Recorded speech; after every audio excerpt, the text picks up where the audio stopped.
The thoughts, views, and opinions expressed on this show are not to be presented as facts or an indicting nature to any party, viewing, or mention. We hope you're entertained. Thanks for watching.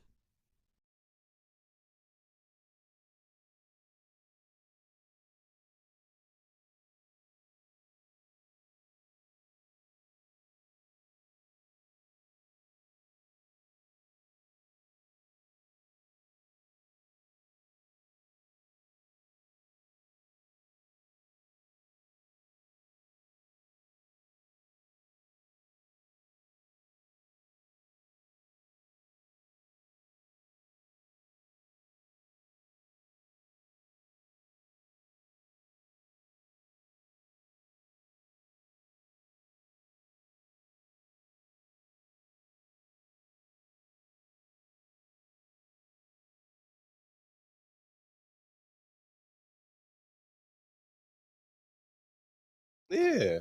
I ain't got no, like, I lost a bet. Maybe I should get some of those. You need some gloves, you need a scarf, you need some earmuffs, you need a hoodie, a sweater, a jacket. I got it, but what be happening is I get in the car and I turn my heat on. So once it get all toasty, I start unraveling. Oh. And I'm like, I ain't gonna put all this back on, just go to the stove. Oh, no, I put it all right back Hey, on. we ain't got no audio on YouTube. Audio on YouTube. Wow, the devil is a liar. Oh, we just been chatting for nothing.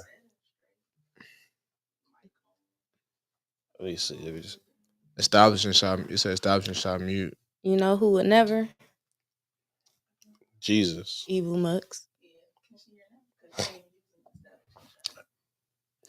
think we probably started off like that. I said yes to your mama and yes to you dating me. Yes, we could be together, but you got away from me. Can you hear me now? Good. How was y'all weekend? My weekend I need was to tell cool. y'all how my weekend was, but I'm too negative right now. I don't want to down the whole live. So y'all go ahead. Well, my fingernails ain't cold. We can start there. Still got mine. New, how was your weekend? It was cool, man. I was with the shorties. I was out Baby D? way out, yeah, Big Dog Pie Princess. We was way out in Glen Ellen watching one of my homies. His son was doing basketball, and then his daughter, they got like around the same age, so we went and saw Mufasa and went out to eat. So, I was on daddy duty. It was smooth. G. How was Mufasa? It was cool. They actually did really well. Mufasa. What did they you do say that about part my in there? brother? Nah, What do you say about my brother? I'm like an old school Disney snob, so like I wasn't really into like the new animations and all of that. So I wasn't going into it with high expectations. They did really well. Yeah, because I didn't like when they redid Lion King. The live action. That's what I'm saying. Yeah, and I feel like it's because we like classic Disney kids. Yeah. I don't know what it was. It just ain't hit the same. Like I'm not a fan of like the live action stuff. I like the animation. I like cartoons. I like the ones with real people. Yeah, Blue did fly though. She did really good. She did really well. Yeah. Okay. What you mean, like one of the real people? Real people, like the live versions with like the Like the with actual people, not like on the stage. They got the little thing there. No. Like Disney on Ice. You like Disney on Ice? I always Disney wanted to do Ice. Boys in the Hood on Ice. How many boys you know from the hood that could get on ice and do it? I watched that. I will watch that. I will watch that. Thank you. Boys in the That's Hood. the thing, though. Somebody should do that. Like, find a bunch of start a black ice skating group and just do like Friday and like all the hood classics. On Ice? That'd be cold. Can y'all ice skate for real? Hell no, I ain't never tried tried. I'm down to go though. Like I've been trying to get my girl to go, but like I think she's scared, and also I'm a little scared now too because I seen like a video like it's NHL stuff. Yeah, it's crazy. It was crazy. I mean, we can go to 87. We can go to Glenwood or something like that. I'm but not going on no 87 to ice skate. No, I'm talking about roller skate. Get some. Get some Jane. We could do like. I do something like I can do that. Yeah, we sure. could do like Baby Boy on ice or whatever. Baby Boy on Ice. You can't tell me that won't be lit. I don't know how they gonna do a sex scene. Baby Boy on Ice is lit. We could do that. Hey, I ain't trying. That's what I said with it. Man, I feel like it's gonna be a fun show. We got some few topics that's here and there, but I did want to open the show with this. As I'm gonna open the show like this.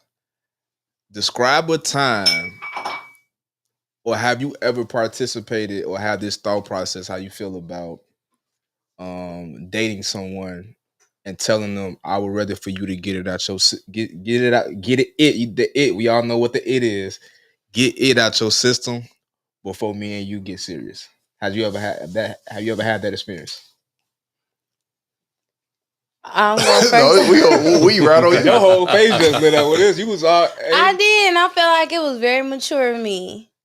I So let that man do they his told big you, one. or you told them? I told them because I feel like now I got my wholeness out of me because I don't think I ever really been a hoe, but like I don't care to just be like being with doing it just to do it. I don't care about that, and I really been in that space for a little while, so like a few years. So it's like if you still there and I like you, just go on do you. And if I'm still here, you could come back. I ain't waiting though.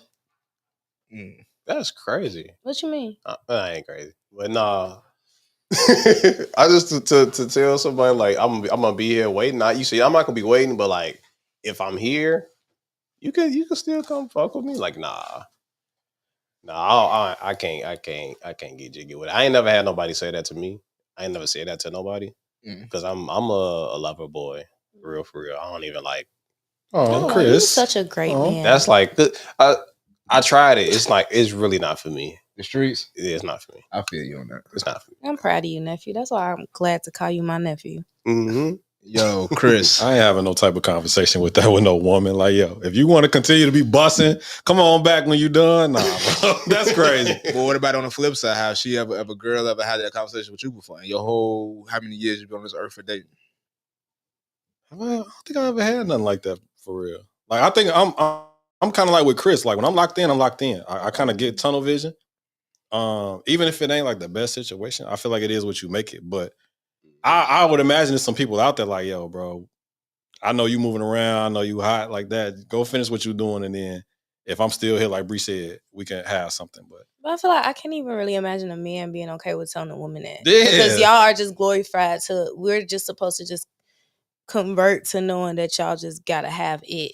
Like it just flows through y'all DNA. Y'all can't help it. Y'all the coyotes. So it's like that's your little thing, little coyotes. Ever since I found out where that coyote went in Aldi's. Why they went to Aldi's? Because it's mating season. So that's why so many coyotes, like the coyote that got hit by the O'Hare plane, that's why so many coyotes like running around because they trying to find their mate. And then they start freaking out. And he got scared and went in Aldi's. That's what ABC7 Chicago said. Okay, shout out to ABC7 Chicago. Cody, you was here last week, bro. I don't think he was in here when I really explained it though. I was gonna say like she said this last week. Yeah. Cody, you ever had to have that conversation though? I have. Which way? You having the convo or her? I'm never. I don't think I could. I'm with you. I don't think I could ever tell a woman like, "Yo, go ahead, do what you gotta do, and then just come. I'll be here when you get back, or we can do this." But I have had women tell me like, "Yo, do you feel like it's out your system? Do you feel like you ready to, you know what I mean, not entertain other women, or if you got that itch, I don't think me and you should date." Or, you know, yeah, that the second part that I can't speak on. That was like a real private, intimate conversation. But let me ask you this before we go on to the topics. Have y'all ever had a situation where y'all felt like y'all met someone and they didn't get that particular time in your life, you weren't in the best space, so they got the wrong impression of who you were? For sure. Nah. I always been lit. I had that happen. I had that happen for sure. Okay. For sure. And I felt like I was overcompensating. I was trying to put my best self forward, but I kind of felt like I ended up trying too hard. And they picked up on the fact that I was trying too hard to get away from what I was on. It's like a rebound situation. Like out of a breakup, you trying to start over, start fresh, do it right. But they can kind of pick up like, bro, you ain't healed, you ain't situated. Like I get you, like you dope. I get like who you are. Like I get who you trying to be. But I could tell like it's something holding you back. So I've had people ghost me. I've had people kind of tell me like it's too much too fast. You love bombing, all that. And it really was like me not being in tune with the fact that like, bro, you need to kind of be by yourself for a second. Wow, that's very internal. I like that. I got that. I think the only thing I've had before is me trying to do too much for somebody that didn't deserve it. That's really it. What qualifies them for not deserving it? Oh no, you find out afterwards. You find some things out afterwards, or you find like I feel like I don't know. I dated a hoe, man. I'm gonna give you a news flash. Majority of the women you dated was a hoe for somebody, bro. I ain't trying to hear that. Don't say I ain't that. talking about you said for somebody. I'm talking about just I ain't talking about just like regular like But what for one person. But like just because she's promiscuous and she do her, what makes you feel like she deserves nice treatment though? She's still a woman. Nah. If you gonna be doing that, don't do that to me. Because then it's disrespectful to him in a way. He probably feel disrespected. Because I'm putting my all into you, and then you like doing stuff on the side. Oh, she was cheating on you. Yeah, that's different. That's what I'm saying. I'm saying different. I'm saying still like make her a little hoe. It's just a hoe. That I give you that because now you lied about the situation. I'm thinking you talking about like she like. We ain't together. She been outside a little bit. And just because she outside a little bit, you feel like you can't treat her with no respect. No. It's not that. I think everybody deserves respect and sometimes. But like I said, if I'm a rock with you, I'm really just gonna be focused on you because I don't even like texting more than like 2 people on my phone like every day. Like, have you seen that picture? It's like that picture where it's that long line of men that got their meat in their hand. Yo, and then the one dude, no, for real, no. Like legit, they meat. I meant to say it's a painting or like a picture? It's like a picture where like it's one woman and it's a long line of dudes that's like they got their heat out, and then it's this one guy in the back with a suit, and he got roses behind his back. You feel what I'm saying?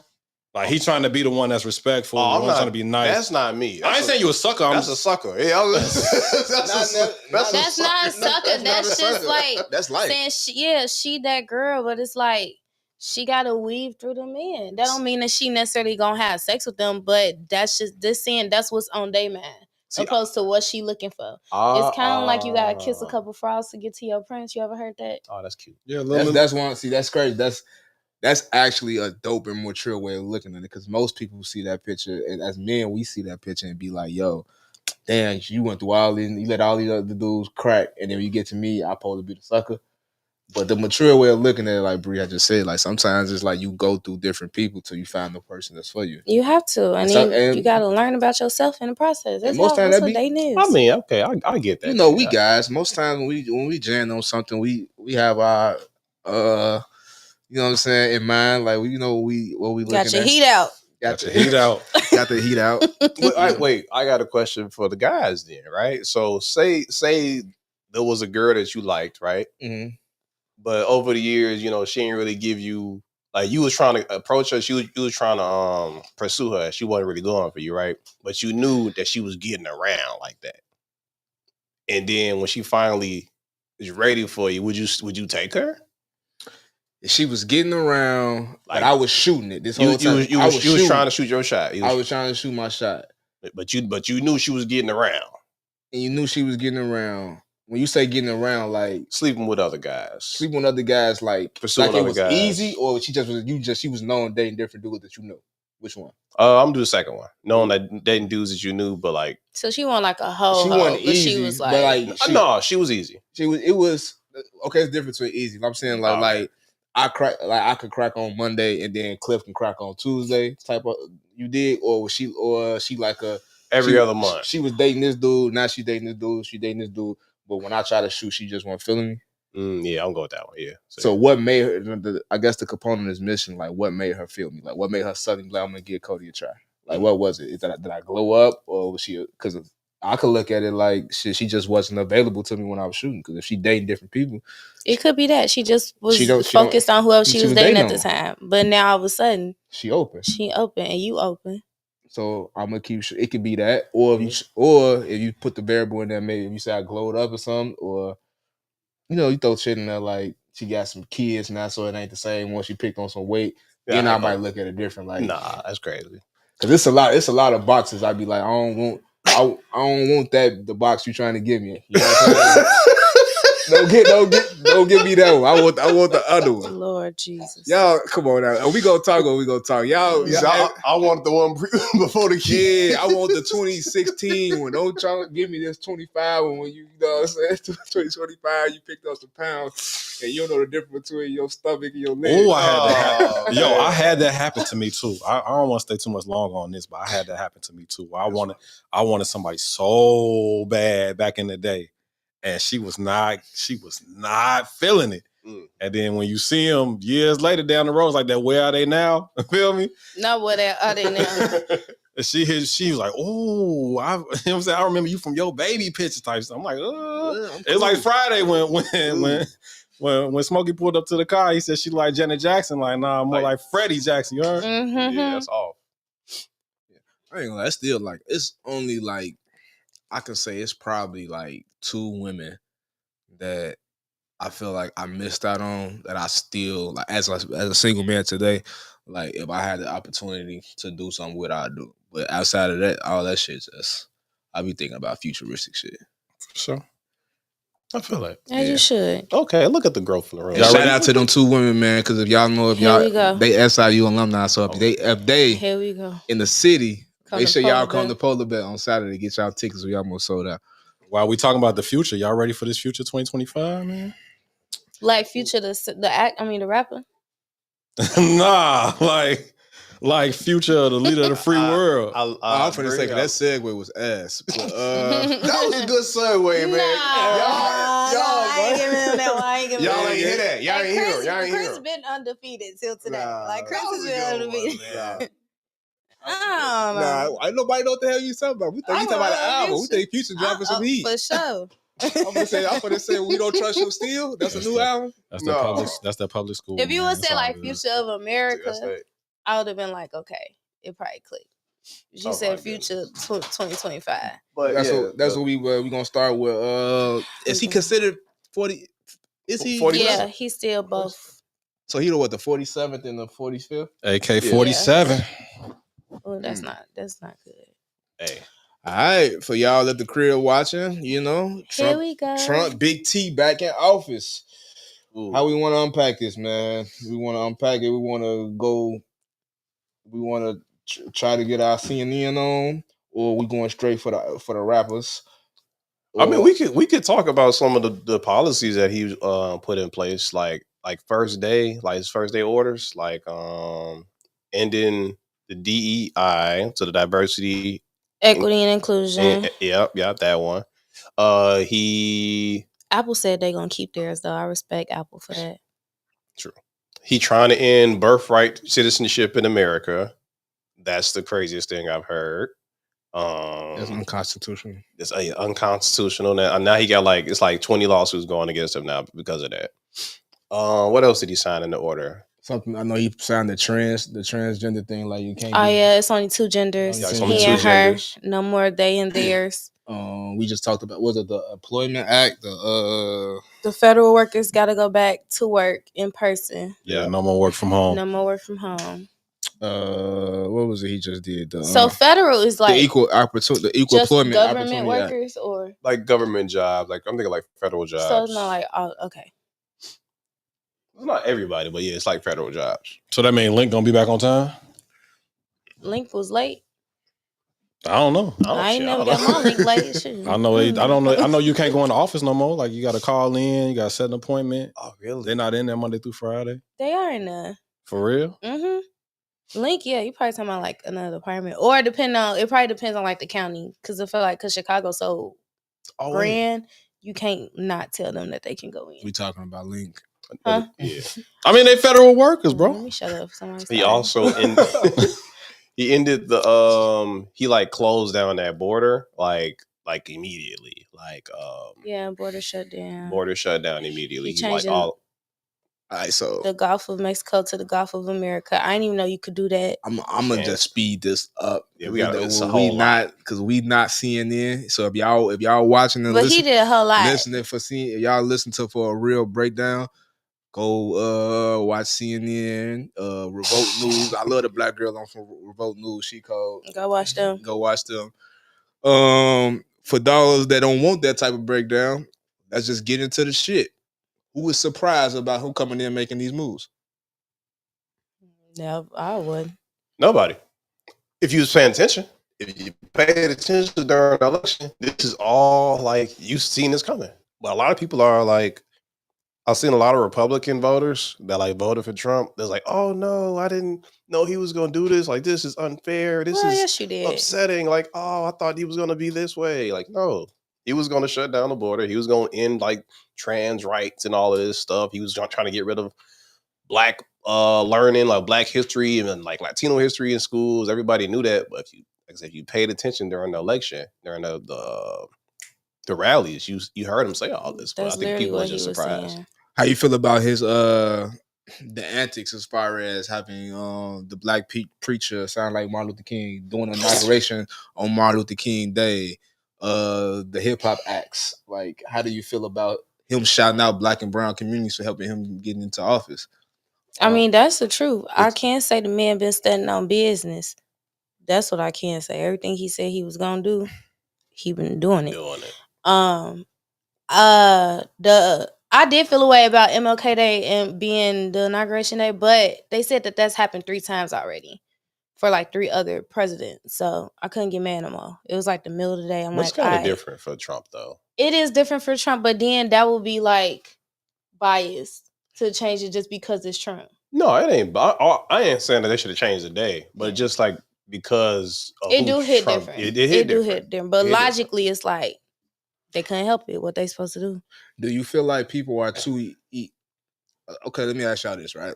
I know from a grand scale of things, we this is something we want to discuss because it's in life, like that's what we supposed to.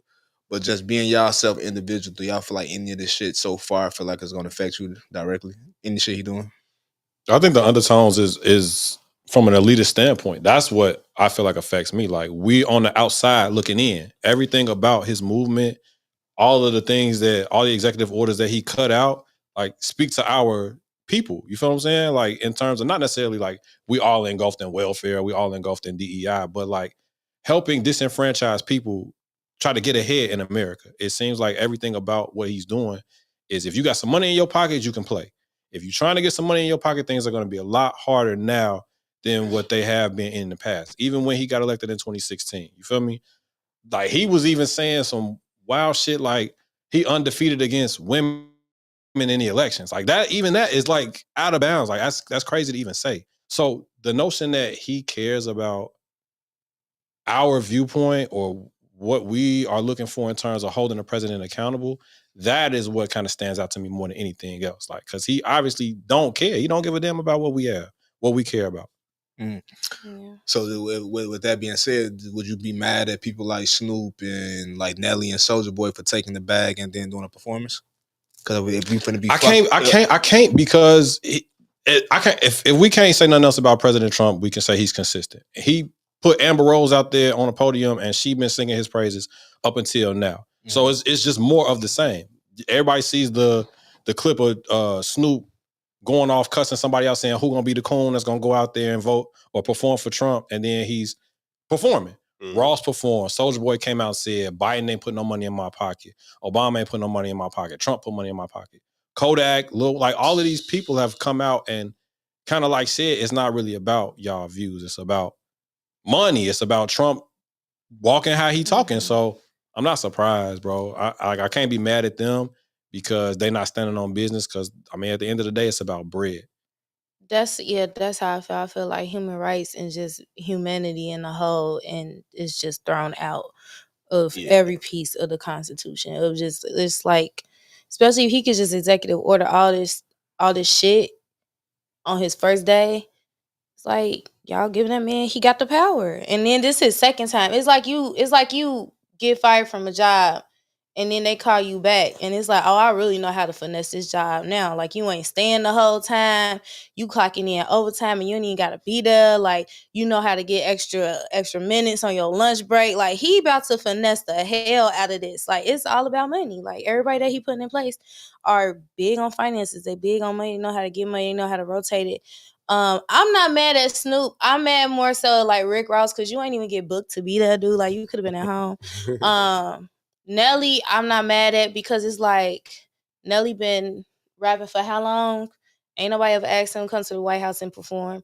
I don't know. I ain't been in a position, but if there was a bag, and I know I ain't been putting out no albums for real, I probably would have went and performed for the bag. and say that I got to perform at the inauguration. See, you going down in history. So I'm not mad completely at Nelly for You doing ain't going down. Ain't nobody gonna care that you performed at the White House. Then white people do. The white people do. Ain't nobody gonna. And white people love Nelly. He made that country song. They love that man. Love him down. Okay. Snoop Dogg. So when I was reading about Snoop Dogg, they said that his homie owned like one of the cryptocurrency parties that he performed at. And they said he's like one of the main funders in his youth football league. Mhm. So I could see that being like a favor. Like if me and Cody into it, but you be like, Bree, just come and do this one time. Like come and do this last show at What's the Word for me, auntie. Out of all the pictures he done took for me, I would have did it for you. Bro, he brought TikTok back from the dead after 24 hours. And then they said that was gonna happen anyway. That 12 that was gonna hours. happen anyway. But they said it was $50,000 that they donated to his inauguration party. Who? Only 50,000? TikTok? Yeah. I mean, I think that was probably the biggest slap in the face. He ain't need no 50,000 to his inauguration party though. He don't need no money at all. Yeah. But they probably pay for some food. They probably pay for some tables or some waiters. Like it shows where the allegiance is at. Nah, it just showed that was to me that was like the biggest. The TikTok thing was like the biggest slap in the face to culture. Oh, for sure. I don't personally feel that. I really don't give a care what Nelly or Snoop did. Nelly got another kid on the way. Get your paper, bro. Mm-hmm. Snoop, you Snoop. You know what I'm saying? I do feel like that thing with the whole TikTok ban. That's for sure.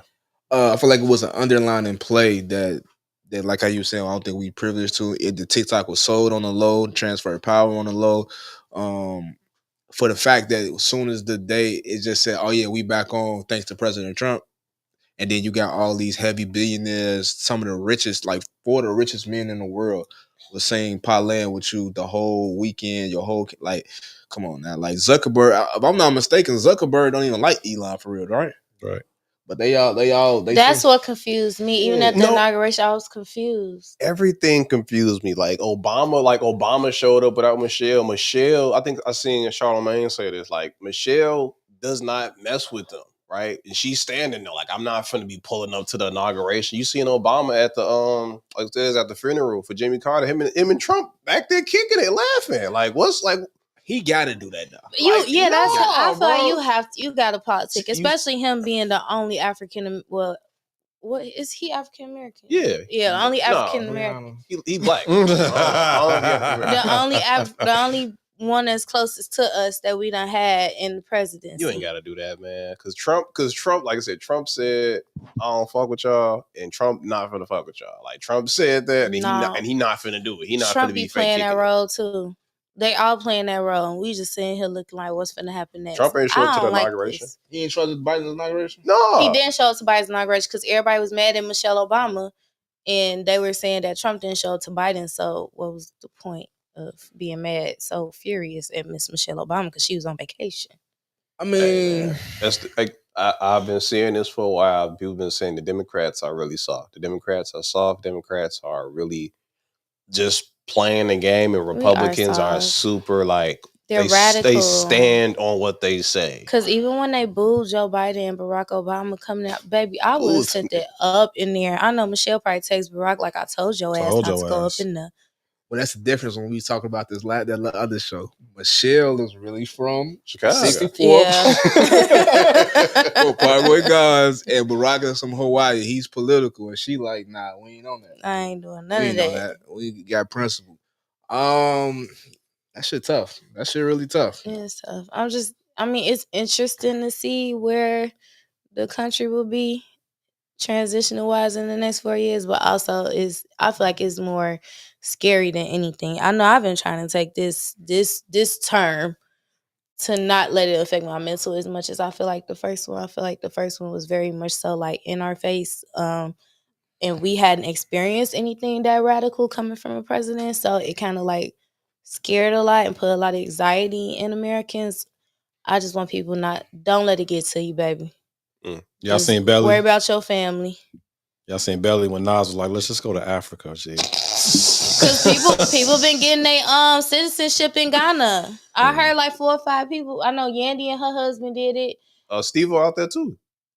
Shut up. Steve-O But from he Jackass? African. Like shut his up. people from OG there. Steve-O. Shout out No, Steve-O. Steve-O Uncle got Steve-O. land houses. He have to relocate You on feel me? He been out there for a little minute. He been kicking it. But yeah, man. Y'all don't let it affect your mental. And if you feel like it, move to Bali. Move not Puerto Rico part of us. Move to like I'm going to Canada. He was out there throwing toilet paper at motherfuckers in Puerto Rico, man. Yeah, I mean, we can deep dive in more about it and feelings. I think it's one of them things we just got to see. We got to wait for these last 4 years. And just to speak on Chris's point about the Republicans and Democrats, I do. What you have to understand is that the play that the Republicans been putting in motion hasn't just been in recent years. Like they've been restructuring zones. They've been passing legislations. And if you think about it, it's more Republicans in America than it is anything. Mm-hmm. So it's one of the things that I feel like black people, we showed that out of, I guess how they break it down, black, white, and Hispanic. It's like when y'all ever watch some prison movies when they be like you gotta find your allies, like either the blacks linking up with the Hispanics or the whites, like you gotta have your allies in here. That's what the country is now. The country is like you gotta have your allies, and it seems like shit. Us as a people, we by ourselves. We don't got no allies. And we thought the Democrats was our allies, but Cause I still don't understand why so many Hispanic males voted for Trump when he trying to get like everybody in y'all heritage up out of here. They still don't. I'm off politics for real this year. Like last year, it was too much on my mental, but like this year, like people voted for Trump. He won. We just gonna see the aftermath of it. I'm not gonna be sitting back and be like, oh man, this is so messed up. Even though it's gonna probably be some fucked up shit, but I can't be mad. This is what the people voted for. We need more strong black leaders, man. Like, did y'all see that message that Jay Marie posted, that video she did? Yeah, about ICE. Shout out Jay Marie. About ICE and how they supposed to be out, and then they supposed to be putting ICE in the schools too. You know how they were saying how like she was one of the points she was saying like how she feel like people were cracking jokes and saying like she want to get Mexicans out of here, but she said like a lot of these Mexicans and Hispanics, like I said, these are farmers, these are people that's cleaning, that's doing their work. They're doing a lot of stuff that helps our ecosystem in the country go. But that's what Trump was saying too. Like that's why I'm confused, because Trump was saying how that they're taking a lot of the jobs that a lot of us don't want. So what is the problem? I don't know. Honestly, and then we can table it after this and go to the next thing, because we probably been talking about this a little too long. But honestly, I think the play, this is going to be a good thing for America. I feel like if Americans get out their feelings, I believe that's what's really fucking with us, because black people, the black community, is known to lead with feelings before facts and logic. So I think this is going to be a good thing for America. We just got to figure out what we fit in at. Because we can't be so angry. Because it's here. We got to deal with it. It ain't like we could do anything so that it can go away at this point. Like, ain't nobody stormed the Capitol like they did last term. So it's like, we can't do nothing about it. Even when they stormed the Capitol, they still ain't do nothing about it. So you just got to we have to make the best out of it as a culture and see where we fit in, see where we can accelerate. Instead of being mad, because we're going to be sitting here looking just like this in 4 more years. No, facts. But JB Priss is going to be president next one. So. No, he not. JB Priss already running for, he gearing up for election. If you know, you know. Can Trump executive order that he could run another term? No. He's trying to get all that out of here. He's trying to get voting out of here, period. He said he's trying to stop. He trying to be king too. Not the homies finna vote. He said the it's homies over gonna with. vote for me. That's it. He said after I become president, you ain't got to vote no more. Like, it's just gonna be me. I mean, he owned the Supreme Court. Like, y'all think about shit. We talk about chestnut checkers. It's chestnut checkers. Like, the Republicans own the Supreme Court. They got the House and the Senate. Like, he could do executive order. So all the shit that they didn't like, he got rid of that shit quick. I think the executive order is first 90 days, right? Mm-hmm. So he got 90 days to go through all the shit that they don't want, but they already had the shit that they didn't want already Look, Man, no. It was already prepped. Now the other shit that they have to come to a vote for that's not gonna seem so fucked up if they do it because they got the House and the Senate and they got the Supreme Court. Craziest thing in the world. Yeah, that's it's chestnut checkers. Like, yo, it's like I say, the shit is gonna be good. When I say it's gonna be good for America, it's gonna be good for those in America that understand what the fuck is going on, right? That understand how to leverage power. That understand how to just involve themselves in the structure of the country. It's gonna be good for those. Those 4 billionaires that y'all seeing up there. I'm scared. They know what's going on. It reminds me of that movie 2012. When y'all ever seen that movie 2012? When the world was ending, it was like snow and like fire and everything. Yeah. And then the only plan was the rich people. It was one regular man, but the rich people had already put in a plan to like get on this spaceship and just leave, and they never told nobody. So if they fuck this up, that was gonna be on the water and shit. No, they was on a spaceship and it was leaving. Yeah. That was water. That was a big boat. 2012? Yeah. I thought that was a spaceship. You talking about it was a spaceship. You talk about the movie that was just on Netflix, like no, it was old. Up, when they had a little spaceship at the end. It was old. I think it's 2012. 2012. Those were ships. Those was like big, like they was like Noah's Ark ships. That's what they kind of based that off of, like because when the world was in the Bible, when the world was like doing what the world was doing, yeah, Noah had that ark when he built like all. I thought it was a spaceship because they were supposed to build. I know what you're talking about, though. Yeah, on another. They were supposed to build on like a planet or something. I know what you're talking about. We got to find that movie. Either way, they effed the world up, and the rich people knew how to get up out of it. And I just don't want them to F the world up while I'm here or while my kids here. Maybe my great grandkids, but not right now. No, I mean this shit. I mean, like I say, like it's gonna be good. It's gonna be good for America. Like America, the country of America, like it's gonna be good. Now, so some of the citizens in America, like if you're not privileged to certain information, if you don't know what's going on, it's not gonna be good for you. But like I said, if we be intentional, if we do the right things, it's not gonna be as bad for us. We keep doing the same shit as a community, we gonna be we screwed. So the ball is on our court, you know. Stay woke, people. Set your grandkids up because we smoked. Oh my god, that's a clip. What we on, bro? Where we at? What we want to go to? We can go two places. I'm thinking Ari and Taina, or let's talk about Ari and Taina. We ain't gotta talk about the weather. We all know it's cold. It's hell, okay. That's the weather, cold. Shamar, we ain't gonna talk about dude. We ain't gonna talk about him either. He's just getting his teeth fixed on Zeus. That's it. Yeah, Dave Chappelle, SNL ain't really hit. Dave Chappelle, to me, he ain't really hitting like how he used to hit. I think it's also because when you older and you see more, some stuff just don't be funny. Yeah. No more. I feel like the same stuff just don't be funny. Like when it's kids, it's like it's kind of we were kids, so. But like when you growing up, more things are funny. I just feel like now a lot of stuff that he do, it don't be funny. I don't think it's bad or like it's degrading or nothing. I just don't think it's as funny. I don't think he's trying to tell jokes. I think Dave Chappelle has transitioned from like being like a comedian, now he's just like a storyteller. Right? Because now he just his SNL performance was just like, all right. Oh, I'm talking about his monologue. His monologue was like, all right, this is what's going on in the country. Like it's always like that though. It's like every time some shit going on with the politics, Saturday Night Live go get Saturday Night Live. Dave Chappelle. Get Dave Chappelle. That's funny. Yeah, that's nil. This is what we need right now to tell us what's going on. Dave we Chappelle. don't know this shit fucked up. Did y'all like Glorilla's performance?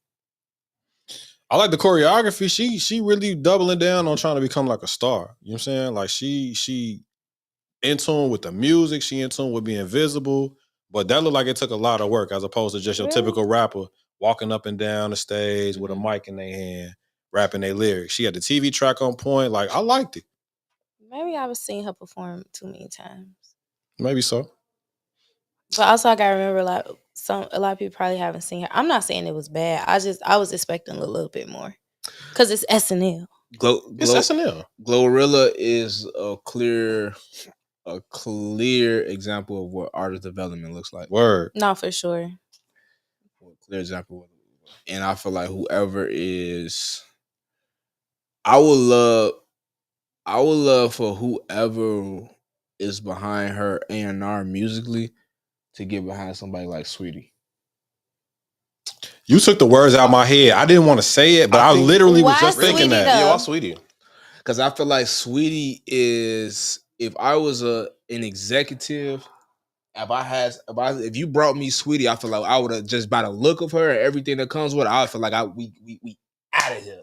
That's not it though. That's not everything. Out of here. It's not just the look. It's just like it's your attitude. It's what's in you. Glorilla came from like the streets. Like Glorilla is from the hood. It's something in her. It's that drive. She got a drive in it. I don't think Sweetie got the same drive to like want to be like a great rapper, right? Or a good performer, a good artist. I think she's just here for the fun. Like, yeah, because Sweetie I don't think Sweetie want to be like the greatest rapper of all time. No. Because even the way Sweetie sounds vocally now has completely changed since Icy Girl. And I feel like she should go back to the Icy Girl sound because that's the sound that put her on. Like, that's the sound that really got people being like, oh, like, I enjoy listening to that. I don't really enjoy listening to Sweetie right now, but I love Sweetie as a person. Her brand, she still get brand deals.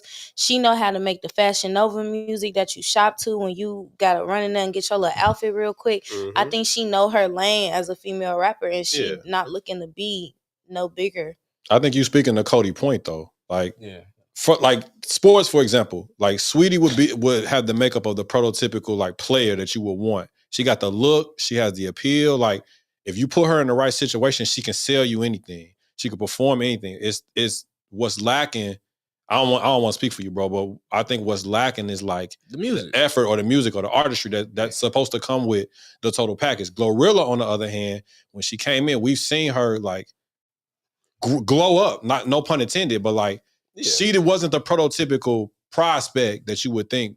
But like y'all said, it's something in her. It's her drive, her ambition, and her stick-to-itiveness, along with the A&R that put her where she is now. You got to think the hardest part. My bad, Chris. Go ahead. No, I was gonna say, just because I don't feel like Sweetie would write her raps though. Like, I feel like Glorilla is like writing her stuff. She's in the studio writing down tracks. I don't think Sweetie had that same like that Sweetie drive. do be writing and she her do it raps. Sweetie write her raps. The hardest part in the entertainment industry is the branding, right? The branding is the hardest part. The talent is the easiest, right? And then outside of that, what makes it go is work ethic. Like, what makes both of them go, you gotta have that work ethic to actually put that grind in to get good at it. You know what I'm saying? But the music, it's history have shown you have a what's the name of that group from the 80s that was lip syncing? Milli Vanilli. Yeah, that whole documentary shows you like, yo, all you gotta do is have the fucking look, bro. And if you got the look, and if I can get the right musicians and get in here and conduct this shit, what you think Kanye West is? But you got to look. What you think Drake is? But they got talent though, and not to say Sweetie isn't talented. It's not. I think she has a different talent that's not appealing to a wider audience. She have an influencer talent. Not to just. I don't want to beat her down, but my whole thing is that she just the A&R, the music. If you go find the records, it will go. Yeah, that's for sure. That's all I was saying. Like, I was saying, getting back to Glow because I don't want to put against each other without giving Glow her flowers. I feel like, shout out to Glow. I love the growth of what she got going on, and I think this is just I'm going to continue to like just keep watching and supporting Glorilla because I love it. Yeah, I love it too. Yeah, the Sweetie thing. She's literally like Glorilla's literally everywhere. Oh, but that just shows when you got the grind. You got an amazing team. Shout out to Gotti and them on the outside. It looks good. They just picked up another heavy hitter out of Dallas, right? I don't know about that. Who they got? They just signed somebody the other day, right? It was at my homie Wale. He said his house is right by. He said they shut down the block because they. Wale, your homie. Not the rapper. Not the rapper. My dog Wale, shout out to the Noobs. He lives in Dallas, but he lives on the same block that they went over there and they shut the block down. Yeah, picked up a young boy from. Okay. I'll be on the lookout. But yeah, it is what it is. Shout out to them. Shout out to Saturday Night Live. What else we got? Zillionaire Dough. We want to go into new music out, or we want to go to Ari and Taina? We can talk about Ari and Taina. I mean, it's up to y'all. I don't really care. Is it any? We get new music out the way. Any new music out? I ain't been listening to nothing. I don't know. But I been listening to Lil Baby still. Even though 90% of the world don't like that album, I like it. That's I want okay. that take back. He's spitting on that I album. like it. He's rapping. He's rapping. But And he's supposed to be dropping another one next month. I think he should wait on that. I don't know what he doing, but just a little bit. Just like I wait feel till like next there's month. something behind it. I mean, he probably gonna go on tour most likely. But he could go on tour off oh, the he's first trying to album. get out the contract. He's If they gonna let That's him what I be thinking. If he trying to get a whole, you gotta think about it. Maybe he don't want to do music no more. He dropped all his artists and his collective. He said he don't like Rollo and all. He said he not fucking with that 42 Doug. He said in the interview like he done with that. He might just be trying to get out the music game. I think because he said he wasn't trying to get caught up in no Rico case or nothing like that with all of that. He said that. He said that on Lil Yachty podcast. He said he wasn't trying to get caught up in like no Rico case with his label. He seen like you seen like Thug stuff get taken down. You see who else? You want to throw Diddy in there? That shit. Even Dirk now. Like you see all these collectors, especially in hip hop, they come for them so fast and they'll just wait till you really big until they just snatch everything from y'all. Yeah, because you can't control what your homies doing. I was gonna say he true. look like he over it. Like he like, yeah, I ain't letting nobody feel like they could double cross me. Yeah. But yeah, I'm still listening to it. That's what I've been listening to. I think that I've been listening to this kid, Khalid Gordon. I think that's his name. It's Christian rap. Yeah, it's Caleb Gordon. It's like Christian, like spirit, like gospel rap. Inspiration. But it's hard. He hard. I gotta hear it. He hard. I gotta listen to it. You don't even say, you won't even think that he talk like that's the genre of music. He hard. And it's like it's on the type of beats we like. He just not cussing. It's like, okay, this is like he's giving me a proof in this. And then once you shuffle him on YouTube Music, you start seeing another. It's like a whole genre of artists. Listen to artists in that genre that's making this type of music that's good for the soul. It sounds like something you'll ride and bop to, and they ain't talking about killing nobody. So I like it. Oh, I'm we talking about new music. I've been listening to the homie 13 Degrees. You know what I'm saying? He dropped his album, another tape, probably like a week ago, week and a half ago. I'm telling you, I've been saying this for like a year. 13 Degrees is gonna be like probably one of the biggest artists come out of Chicago, like soon. Not the biggest, but like this year for sure. Shout out to 13 Degrees. I'm gonna check him out. Shout out to him. I'm just letting y'all know. All right, music is ass, like always. Music not ass. Music is fucking ass right Music now. It's is the not winter ass. time, You just though, have like, to filter. ain't nobody through dropping who no you like music and for who real, you for real do right now. like, and it's It's right after the holidays. People coming off break. Yeah, I'm still. But this is chilling. the time when you young or when you trying to get when you on your grind and come up. This is the time when you supposed to be flooding us with heat in January. Yeah, because ain't none of the big dogs coming out with no shit. We in Chicago, so it's super cold out here. I ain't about being cold. You could drop heat from the comfort of your home. That's cool. Your warm house. But you gonna and I'm gonna like Chris was talking about earlier, like where I'm gonna listen to it at. A lot of this time I'm gonna be in the house, so you got nothing to drop shit for me to watch and for me to listen to. I feel that. There's a lot of if I'm an up and coming, this is my time. I was gonna say it's a lot of big time performers that's going to that Big Meech welcome home party. I'm looking for somebody to drop something new. Why was they so mad at Big Meech for having a welcome home concert? I don't see nothing wrong with having all those people on there. They just said it was he don't look interested to joke about it, and then the fact that some of the real big names that was attached to the BMF movement, like Fabulous and Jeezy, like you ain't see none of them on that bill. It's just a lot of the new hot acts. Well, maybe they busy. Jeezy be. got shows. Jeezy gonna be here February 8th. We know Jeezy wasn't gonna be on there. Maybe he can't be around them people no more. Yeah, you know Jeezy ain't gonna be on there. Fab probably ain't gonna be on there. No, I don't see nothing wrong with celebrating your homie. Shout out to Big Meech. It's probably some shit that probably happened behind closed doors and behind that shit. Or it probably ain't even that deep. It probably just a scheduling conflict. It could be money too. Money too. They probably couldn't pay him enough to come out and do all that. See, I wonder if Meech getting paid to do that. Because somebody putting that bread up. But I said J-Bo posting it, so it's probably, you know what I'm saying? They all in tune with it, so shout out to them, man. Commercial. We're gonna go into a quick commercial break and we come back with a special guest.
And we back. They gonna, he gonna sue you one day. Who? Chance? Yeah. You keep saying that. He gonna sue your ass. He don't got time for another lawsuit. God damn it. Oh, damn. Shit, I'm facing a lawsuit right now. Shit. So Oh no.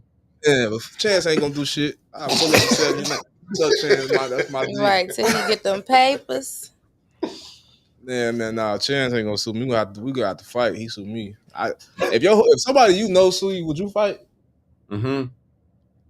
No, because you already in a lawsuit. Why would I fight you? And you already don't have to. me. You don't have to go on like Instagram That's giving Live. you more leverage. If I know your daddy, I'm fighting you. Then you gonna go jail. Nah, fact. And then they gonna give an assault charge on top of whatever they sue me. I'm gonna fight him. Like, nah, we got a box for this lawsuit. If I win, you got to drop this lawsuit. That's not how lawsuits go. Or celebrity boxing matches. That's not how that goes. Nah, if Chance do it, or one of the homies like a Herb or somebody, yeah, it's on that. We got to fight to drop this lawsuit. I'm not doing it. What are we doing? What's the point? Well, y'all might as well fight before he even send the lawsuit paper. That's what I'm saying. Why we even getting this fight? That's funny as hell. Like, you know what I'm saying? You can't never take the nigga out of niggas. You can't. But we just back from commercial break and we got one of our homies in the building. We got Woes in the building. How you feel, guys? What up? How you living? Thank you for having me. God damn it. What's your dog name? Scooter? Felony, god damn it. His name. Your dog name Felony? Yeah, you want to see him? Come here, fool. He's like, bitch, I don't gotta listen to you. All right, he'll come back. We don't gotta chase him. Come here, bitch. They want to fucking see His it. name Felony for real. That is funny. Felony right here. Bow. He look like he He gonna don't catch like no felony. He look like he finna catch no cases. He's so cute. He like he should be He's snitched. good. He's Come on, good. snitch. He's good. He got his little thing. He's cool out here. He's chilling out here. We don't have to worry. How- That's a cute little dog. He ain't he like he ain't finna tell on nobody. No, he keeps his mouth shut. God damn it. Nah, I fuck with it. Thank you for having me. Thank you for having me. Nah, man, we appreciate you coming on, man. sure. We've been checking out some of the music. The music is dope. We like the music. You know Thank what I you. mean? So for people at the crib and people just watching this broadcast, I'm saying who is Woes? Like, introduce yourself. Man, I'm just a fucking little dickhead with a microphone. I'm the little kid in the back of the class that never paid attention to the teachers and learned everything the hard way, and just I'm trying to say shit that other people aren't saying and not trying to make shit that other people are making, and just trying to be true to what I'm doing, you know? Okay. Real quick. Woes. So real quick. So I didn't know, right? I know last year I saw like this video of like somebody riding around in a white van performing at the festivals and stuff, right? I didn't know that was you until like a couple of days ago. I was like, oh, That's okay, funny. it makes sense. That was fun. Yeah. I didn't have any shows booked, so I was just renting box trucks and having the graffiti homies spray on them. And then I would bring those bitches right back to them and be like, I don't know what happened, you know? And the people were like, They didn't charge you? Yeah, I was going to ask you what happened. I got insurance. Oh, that's smart. That's smart. Smart. That's So I smart. really See, don't know what happened, but something, you know, you was little performing on top of the trucks or like inside the trucks? on top. On top. He was riding around Lollapalooza, I think Riot Yeah. Fest, and I think, what was the other one? I Pitchfork? was gonna do Pitchfork, but I got COVID for that shit, so I was shitty. But yeah, Lala and Riot Fest. That was cool. It was crazy. What was the thought process behind doing this? Dude, I just didn't have any shows booked, so I was like, I gotta fucking do something, you know, especially with all the kids that come to Chicago for this music shit. Like, fuck Adele, you know, like I'll show you I'll show you somebody doing it right here, you know, like on your way back to the crib. And that's it. Just having homies that are down too. It took a lot of people. We're going to South by next month or in March, and a homie was like, are you doing the truck show down there? And I was like, fuck no. Like, it takes so much effort, you know, to like do it and make it sound good. Like, I got in-ears run. I have a sound engineer homie like in the back of the truck behind the drummer, you know, that's like running everything. So this is a whole production.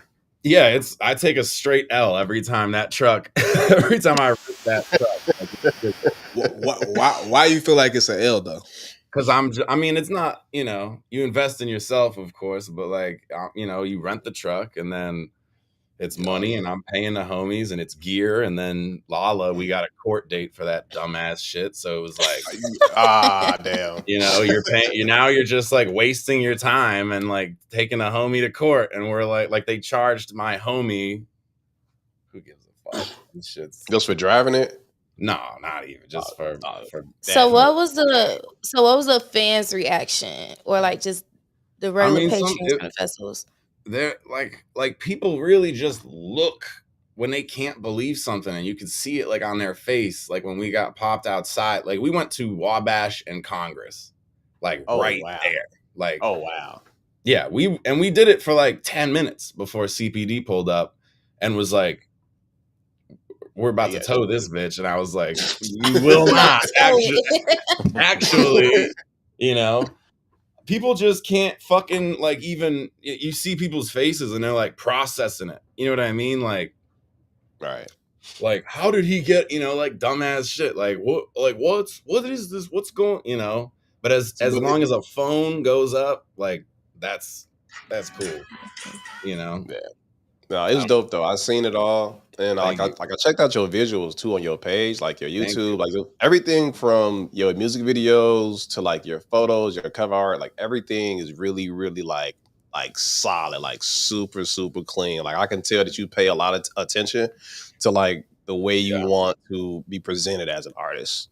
Yeah, thank you. I write the songs with a visual in mind, you know. Yeah, Okay. I'm real particular. Cause all your songs are kind of like storytelling too. Also, like the ones I was listening to off the album, or and just like some of your older stuff too. Like I know that you mentioned your grandma a lot, and your mother. I want to know real quick, like how is that relationship between you and your grandma? Like how important is that to you? Man, I was like raised by her for real. You know, she taught me how to love, and she taught me how to be the man that I try to be now. You know, but like just like rocks, like foundations. You know, and I'm Right. grateful to have the support. You know, for a long time, my mother and my father were always like, "Oh, like you're doing music shit." You know what I mean? Like, okay. Yeah. And I'll be like, I got paid from this show. And then they're like, okay, that's cool. You know, like they just want to see you be good. But yeah, Right. I'm grateful for definitely. I have a Yeah, very that's solid dope. foundation. Yeah. Especially having that support from your family. I know it's like sometimes it's like, especially speaking from like an artist standpoint, you never get that from your family. You know, like with anything art wise, it's super hard because people don't understand it. And they always feel like there's no way that you can make money from it, or like it's like a pipe dream. They gotta Almost. see the money, or you gotta blow up one Right. or the other. So you're Armenian, right? Yeah. So how was being Armenian growing up in Chicago? You know, it's cool in the Mexican neighborhoods, like that. You know, the Mexicans and the Puerto Ricans, they think I'm with them, and I'm just here. You know, I lived in Humboldt for some years, so I got a lot of love for the Puerto Rican homies. But it's Okay, just shout out to the West Side. yeah. Oh, so you like white. I mean, Wait, what? Why would you tell what? Yeah, I'm not White black. Bruh. Armenian. The Kardashians are Armenian. They whatever the fuck they're gonna be. They just got some fat ass. they Armenian. Yeah. So Yeah. like this being real, I'm trying to get to know the brother. Like, Something like about yeah. you, white is crazy. Yeah, it's definitely like a Middle East country, you know what I mean? But I definitely am like when I'm with the homies, I know I'm white, and I'm white presenting, so that means I'm white. You know what I mean? Like I'm not one of those dudes that tries to find a loophole into being some other race. You know, like I'm just okay. like See, that's what I nobody. say. Cause that was an interesting conversation. Cause it's like you say you grew up in like around in Humboldt Park, so that's like a real Hispanic neighborhood. I spent like my growing years. Like I lived there 5 years. I lived, you know, on the north side. I lived out south for a second. You know what I mean? Like I moved around the city a bunch when I moved. You culture. So you've been around this through this motherfucker then. I try to just, you know, I don't know. I try to get a lease, goddammit. I try to have a stable apartment. And that, yeah. I definitely moved to Chicago, and I didn't know I was born here far out south on like 127th. Oh, shout out to 127, Obama like, Drive. Yeah, I moved around, and then, you know, I was on the East Coast, just like on some like you're a teenager, you don't have a choice type of shit. And then I was like, I'm gonna move back to Chicago for school. So I went to Columbia, and that shit was fucked, but it brought me back. You know what I mean? So did you graduate? Hell no, I didn't even graduate high school. Goddamn it! Like I was like, you went to Columbia here, bro. You could buy a fucking GED online, dude. Like you this can. shit. You could buy a degree online. Hold you on. know that, right? You finessed your way into college, bro. You can buy a diploma on. You definitely could buy a diploma and a degree. And as long as they don't go deep, you're like, what the fuck was I doing for that 4 years? I could have just bought this bitch. Yeah. Because you got to think about it. When you go get a job and they be like, oh, we need your diploma. Oh, you need your degree. It's just so they can keep it on file. They don't have enough time in their life and their HR department to go really deep diving and digging unless they have like an audit or something. And that's not your fault. At the end of the day, that's their fault. But he finessed his way into Columbia College. That's probably easier than finessing your way into a job. Hey, yeah, it's probably. Yeah, Columbia was stupid as fuck. But do you feel like it's overrated? Columbia? Yeah. Oh my god, I was in class. Like, you know how I got to like music school, and I was like, oh, I'm about to make music, right? And then I was like, this is it. You know what I mean? Because I didn't know shit else. And like Common went there. His drum teacher was a professor there, and he's like huge for me. And so I was like, oh my God, you know, and Kanye did some shit there briefly. So you're just like thinking in your head, like, this is where I gotta be. When in reality, like, I was sitting in classes like, oh, you gotta take algebra. And I was like, why the fuck do I gotta take algebra? Also, I'm not good at algebra. Like, why am I doing this again? You know? Like measuring lines, like dumbass shit. Yeah. Like multiplication. I don't know if and we shit. finessed ourselves to think that Columbia was so like, because it was one of the most expensive colleges, like in the Midwest at the time too, and like everybody that danced, radio, any type of art, any type of like creative medium was like, you gotta go to Columbia, like you have to. I literally didn't even go just because it was so expensive. Yeah, it's fucked Yeah, they up. make it seem like that shit. I didn't know they taught algebra up there. I felt like Columbia. Bro, I thought they it was one wouldn't let me get a own curriculum. They wouldn't let me get a practice room. I remember trying to get like a rehearsal space, and they were like, "You got to be a sophomore to do that." And I was like, "Man, fuck this whole school." What? Like, Yeah. What? But you know, that's what a lot of people do. Like I know a lot of the homies. That's why I asked you at the beginning, did you graduate? Because I know a lot of people that stay to like their sophomore year and they drop out, and it's like you can still use all the resources and shit. yeah, I mean, I use my little student ID when I gotta take a shit and I'm downtown. You know, I'm like Hollering. I'm back. You know, like fucking that shit. Hey y'all. Yo, bro, we was sitting here vibing to the music that you Word. got out before you Thank came you. on for the interview, and we were trying to figure out like what your influences were or who you kind of not necessarily sound like, but just the inspirations in how you sound, because your deliveries are different in each track.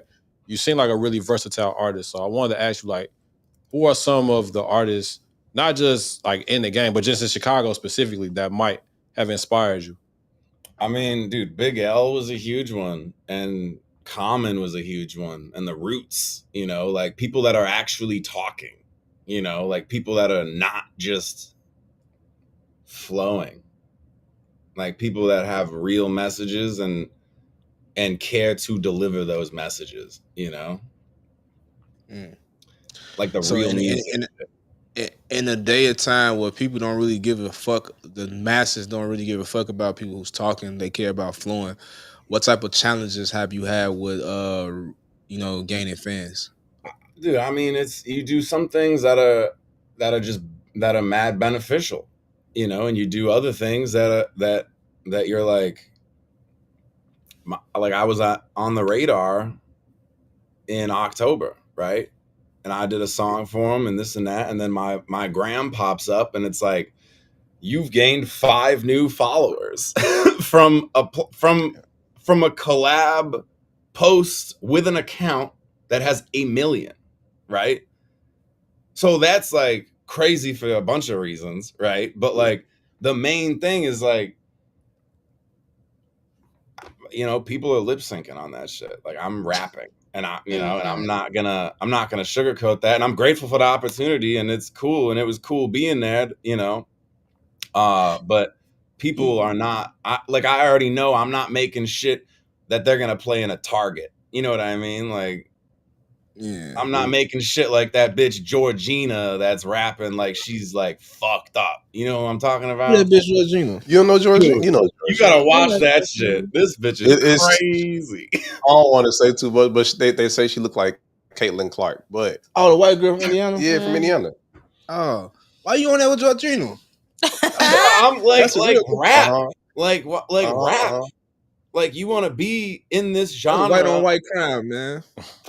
Bro, fuck out Stop of here. telling this man white. It's crazy. If you want to rap, then rap. You know, if you want to be in hip hop, like, don't just dick ride the genre into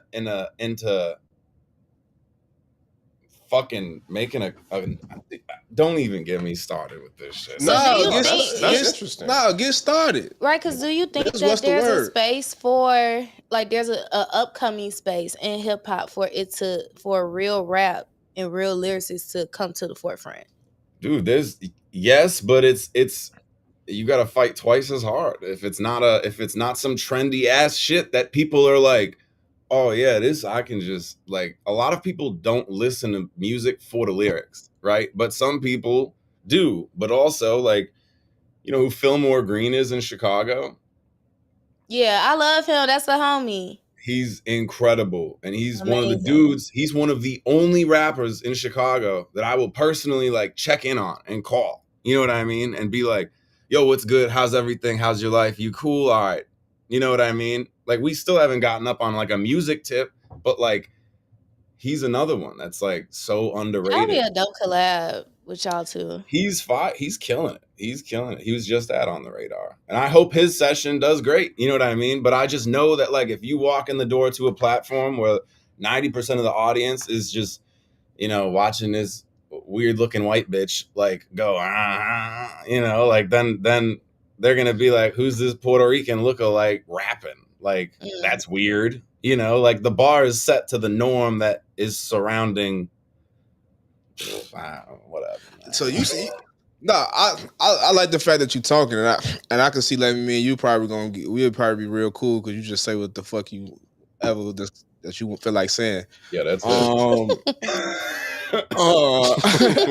respect. Let's go to Soho House and start yelling in that bitch. I bet they'll love that. Nah, I gotta keep my membership, man. I don't know about. But yo, you can do that though. And say you whatchamacallit, say you T guest. All right. Why you go with T under? Careful what you say. I'm gonna pull up that tomorrow with 6 dudes. I'm with with T. Red, like Cody. Why would you recommend him do that? He'll be on my ass. But nah, shout out to T. But nah, like I said, I like you just say what's on your mind. And it kind of, I think that's as an artist, that definitely translates well in music, because if you authentically feel like this, it's other people that feel like this, right? Yeah. So personally, I feel like the Chicago music scene and music in general right now is ass, right? To me, I'm gonna say it's ass. I'm gonna say it's boring. It's boring. I heard you say that earlier. I completely agree. Like, yeah. So it's because it's the same shit that you say, like, it's people just flowing. The music don't have no substance to it. They're not even really saying shit.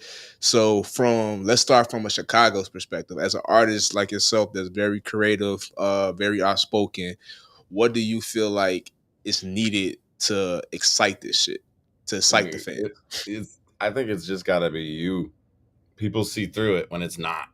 And I think I'm grateful and I'm lucky in a sense of like, I'm not trying to be something. You know what I mean? Like some people are just fucking, they get up there and they're just like stiff as hell. And it's like, if you go to a show, you know, when somebody really wants that shit, and you know, when somebody knows how to convey that they want it, you know, it's just, you either got it or you don't. I think you can't try to be interesting.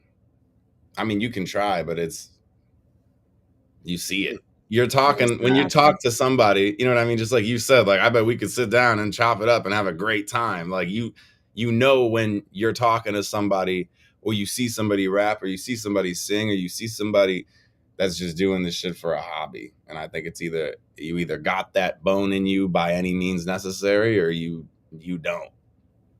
And that's, yeah. No, that's real. So what do you think it is about yourself that makes people that attracts people to you? Honestly, I don't know. Live shows, I try to make people like uncomfortable. Like comfortable, but also like I'm like in people's faces if I see they're like they don't fuck with it, you know? Like you came to see me rap, or you're just here for whoever else is on the bill, right? And then it's like dude, I'll take drinks out of people's hands at shows. Like I don't give a fuck. You're here. You know what I mean? Like where the fuck else? You want to be somewhere else? Go be somewhere else. Like I want to be here and I'm rapping. Like if you want to be on stage, you should rap for fucking 10 years and then you'll get booked for a show here or what, like, I don't know. People seem to be interested and I'm grateful for that. I think nowadays, like you said, like you go to a show nowadays, a lot of people go like sit on their phones or like they're just uninterested on like not waiting. Like they don't even pay attention to who's going before. They're just waiting for the person that they want to see. Right. 100%. So as an artist, like you said, you got to find a way to make people interested in you to get them engaged, because that's one thing that'll like make me want to listen to you. 100%. I played a show once and I had Kimbo Slice Fights playing behind me, like for one song. And it was funny. Some people were not into it. I was like, bro, how do you not like this shit? This is dope. That's crazy. Yeah. That's really it. I just do the shit I think is cool. And whoever else thinks it's cool, that's dope. And whoever doesn't, like, go listen to Georgina, bitch. I don't know. You owe that. You owe that with Georgina. I don't give a fuck. Now I gotta go listen to her and see why you hate her. Man, you'll see, goddammit. You'll be like, oh. Teresa's probably watching this like, oh my God, here we go. I'm with the hate. Like, I feel like I'll go ahead. This shit is dope, dude. Fuck this, like, made up, like, oh, everything is sick. No, it's not. Nah, hate for real. I'll be like, man, look, they call me. I'm the biggest hater on this platform. But you are the biggest hater on the platform. Some of that shit be ass, bro. Most of it. It's not even some. Saying some is generous. No, we don't be nothing. Y'all be. You just characterize everything about how you feel about what you consumed at that moment. So you just be like, all this shit. Like you didn't say Chicago music was ass. You said music is ass right now. It is. This shit is. All music is not ass right now. Not all. When I say music, right, I'm talking about the atmosphere, the vibe, the aura, the word that's going around right now. Like, it doesn't feel like.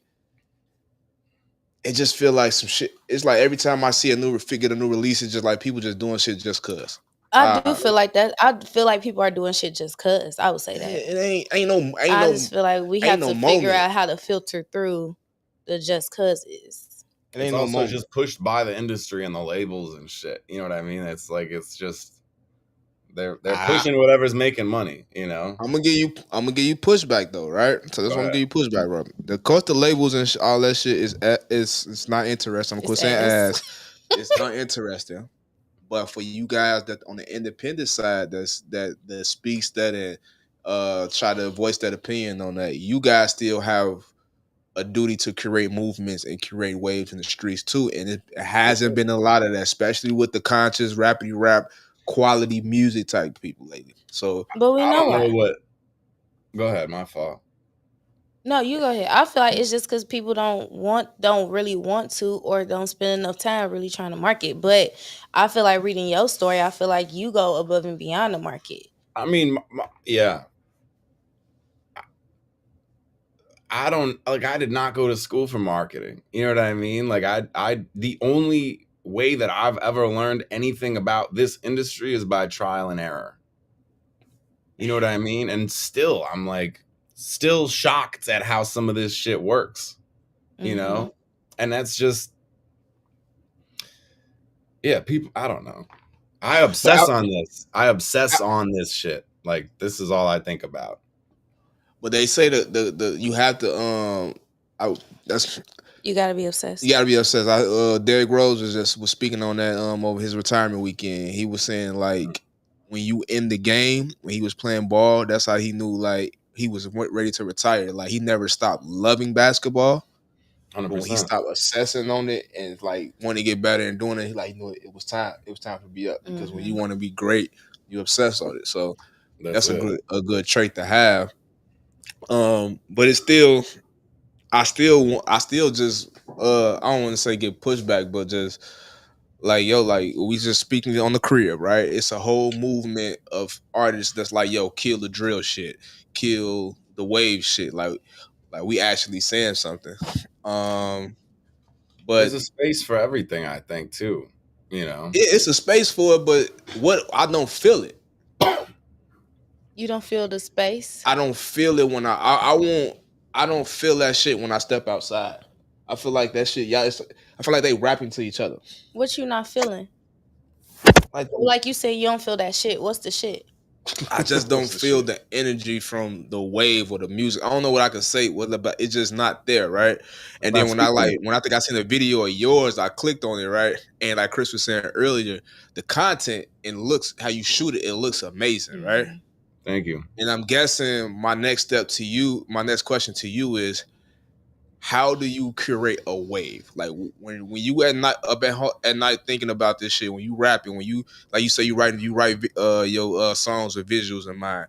Like once this shit is all complete, like do you ever think about like, yo, how can I create a wave where my name is in everybody's mouth? Like what is missing in that point? Like do you ever think about that shit? Yeah, all the time. And I think it comes back to just doing the next thing that feels genuine to me. Or the next thing that feels like a step up or a step in the right direction. You know what I mean? In a sense of like, that was dope, but how can we do it bigger and better?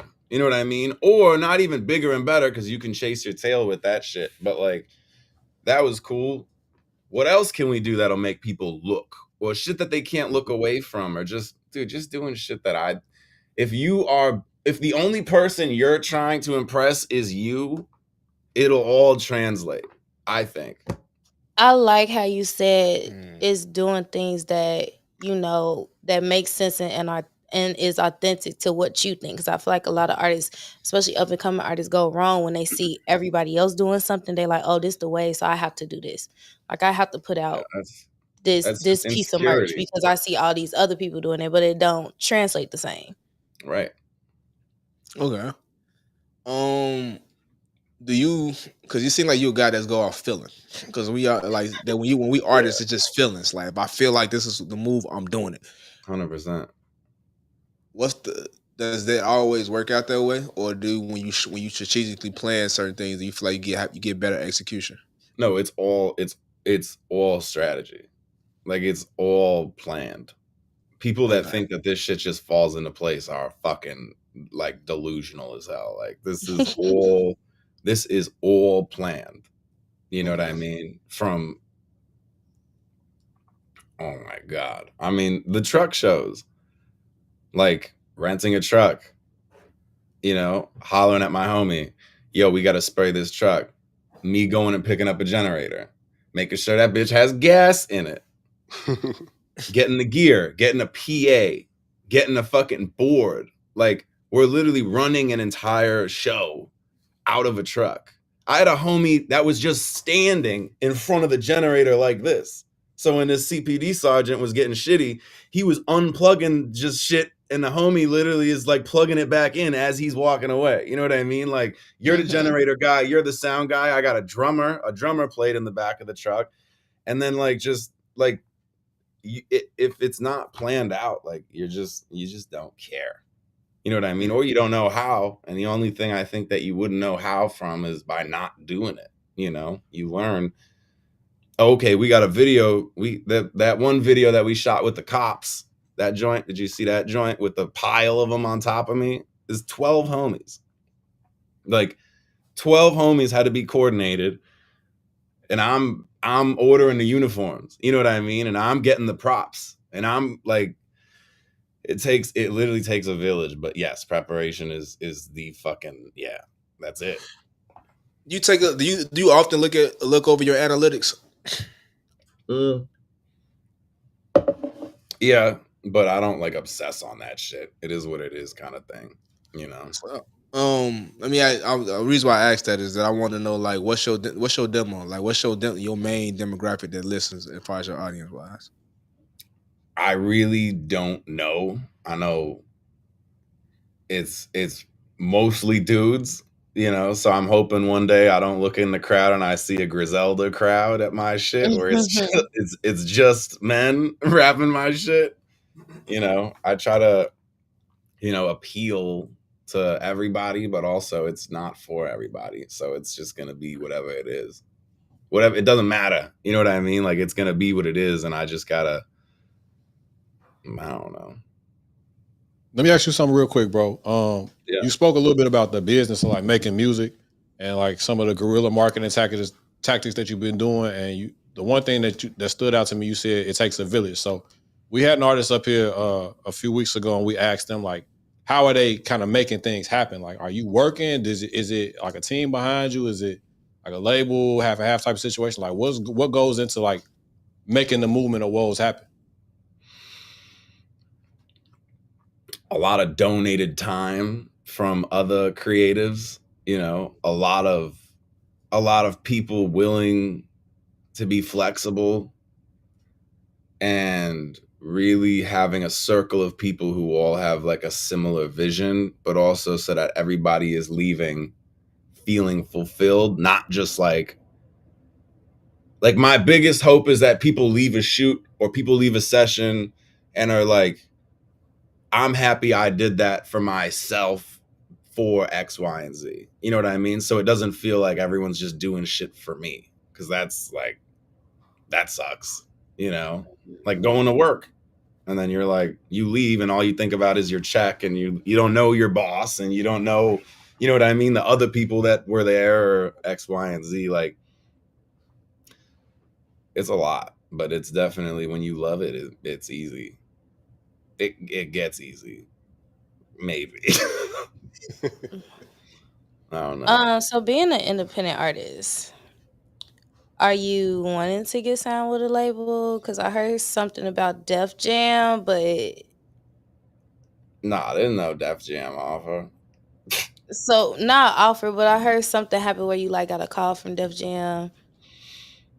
I was, oh yeah, with that Southside Weekly joint. I was, when I was like, fucking, this was like a couple of years ago, I saw Pusha T announced a tour, and that was when I like was just trying to get on stage. You know what I mean? Mm-hmm. And I was like, I don't give a fuck. Like, I'll go wherever the fuck, if it means opening up for a guaranteed crowd for, you know, like a high energy set, because it's also looking at like what we have to offer, you know, and it's like a rapper and a drummer and sometimes a full band I have.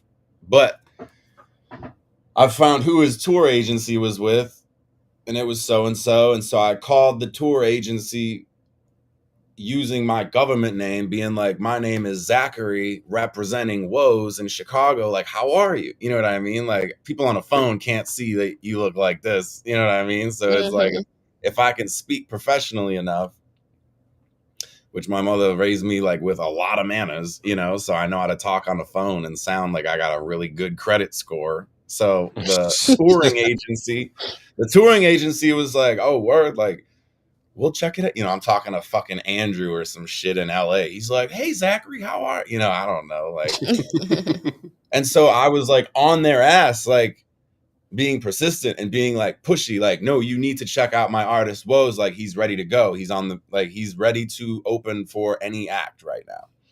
And he was like, word, like, we proposed it to Def Jam and they liked what they heard, and we'll keep you in touch. You know what I mean? Which was like, not shit came from it other than me understanding. Like, the big takeaway was like, oh, word, this shit is not completely fucking out of reach, you know? Mm-hmm. Of being like, okay, all I had to do was call somebody and literally be a different version of myself, and that somehow pushed a song to somebody's email at Def Jam. You know what I mean? Like, it was like, oh, okay, this is crazy. I don't know.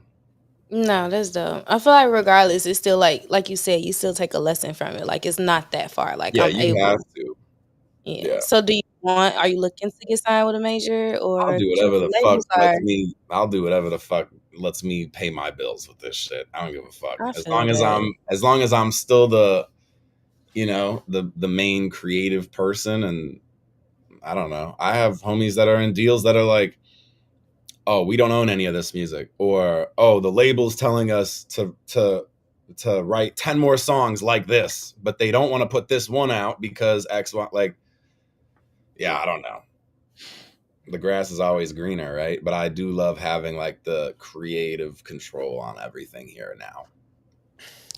I think I want to leave with this question. I want to leave us with this question and end on this note. Unless nephew, I know you got a whole list of stuff and you want to go through. I was gonna ask him. It's just like some few things I just seen popping up. I know that he has an audio tree, a performance coming up soon, and I want to ask you, like, how was your experience shooting that? Because I know that you were trying to, you submitted for Tiny Desk too a while ago. Yeah, I thought about doing that this year. You know, Right. you know, I don't know who fucking NPR. That'd be cool. But like, are they gonna be like, oh yeah, we want this guy in our office? Maybe, maybe not. Audio Tree was cool though. That was just some Chicago, like a long time thing that I always looked at and was like, this would be sick. The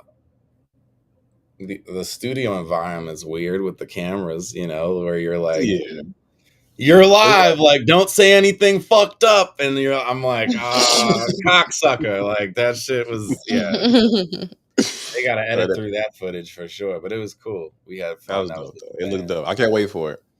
Thank you, Doc. Thank you. So I guess that actually added fuel to the question that I was going to ask. So, good. It seems like you don't give a fuck about the system or like the system and the structure when it comes to this industry. You just really just focus on what you focus on. You don't care about big name placements, as you said. Like it's cool to be in these places, but are they really are they really going to be acceptance of you? Like you want to be in spaces where they value you and they accept you. So with that being said, what is Woes looking for? What do you feel like Woes is missing to help him get to that next level as an artist? If it's not fucking On the Radar, if it's not Tiny Desk, if it's not Breakfast Club, like what is it? I don't think I'm missing anything. If anything, time. Like I have so many people that make so many things possible around me. I'm like so grateful for that. From engineers, my homie in New York, that's literally like works with 3 other bands now. You know what I mean? And also still engineers my shit, and I can hit him with a deadline and he'll be like, got you.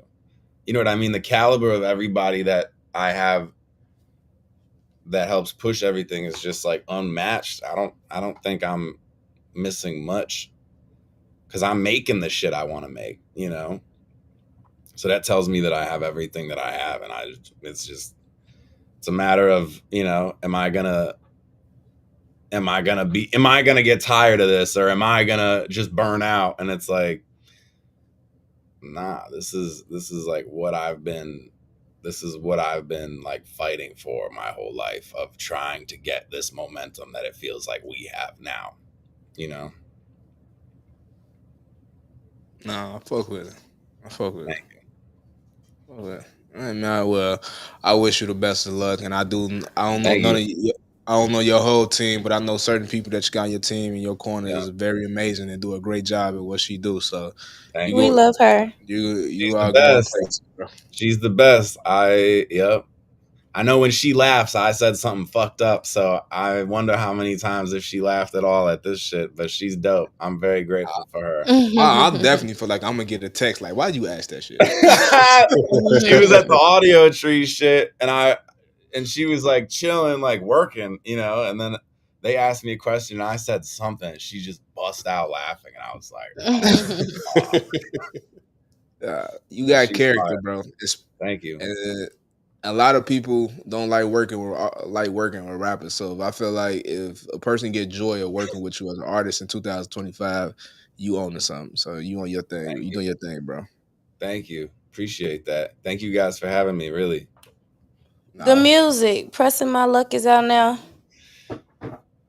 Everywhere. Listen to that shit or don't. Go get it. Fucking out, it's out there. Listen to it. Thank you guys. Appreciate you, man. Appreciate you. See you at Soho House, god damn it. Don't y'all go in Soho House yelling at them people turn the shit establishment. I'm property value going down now. I'm just say that's whatchamacallit guess. I'm saying that's Chan's guess. Nope. See y'all. Thank you. See you. Peace. That was good. I like him. Shout out to Woes, man.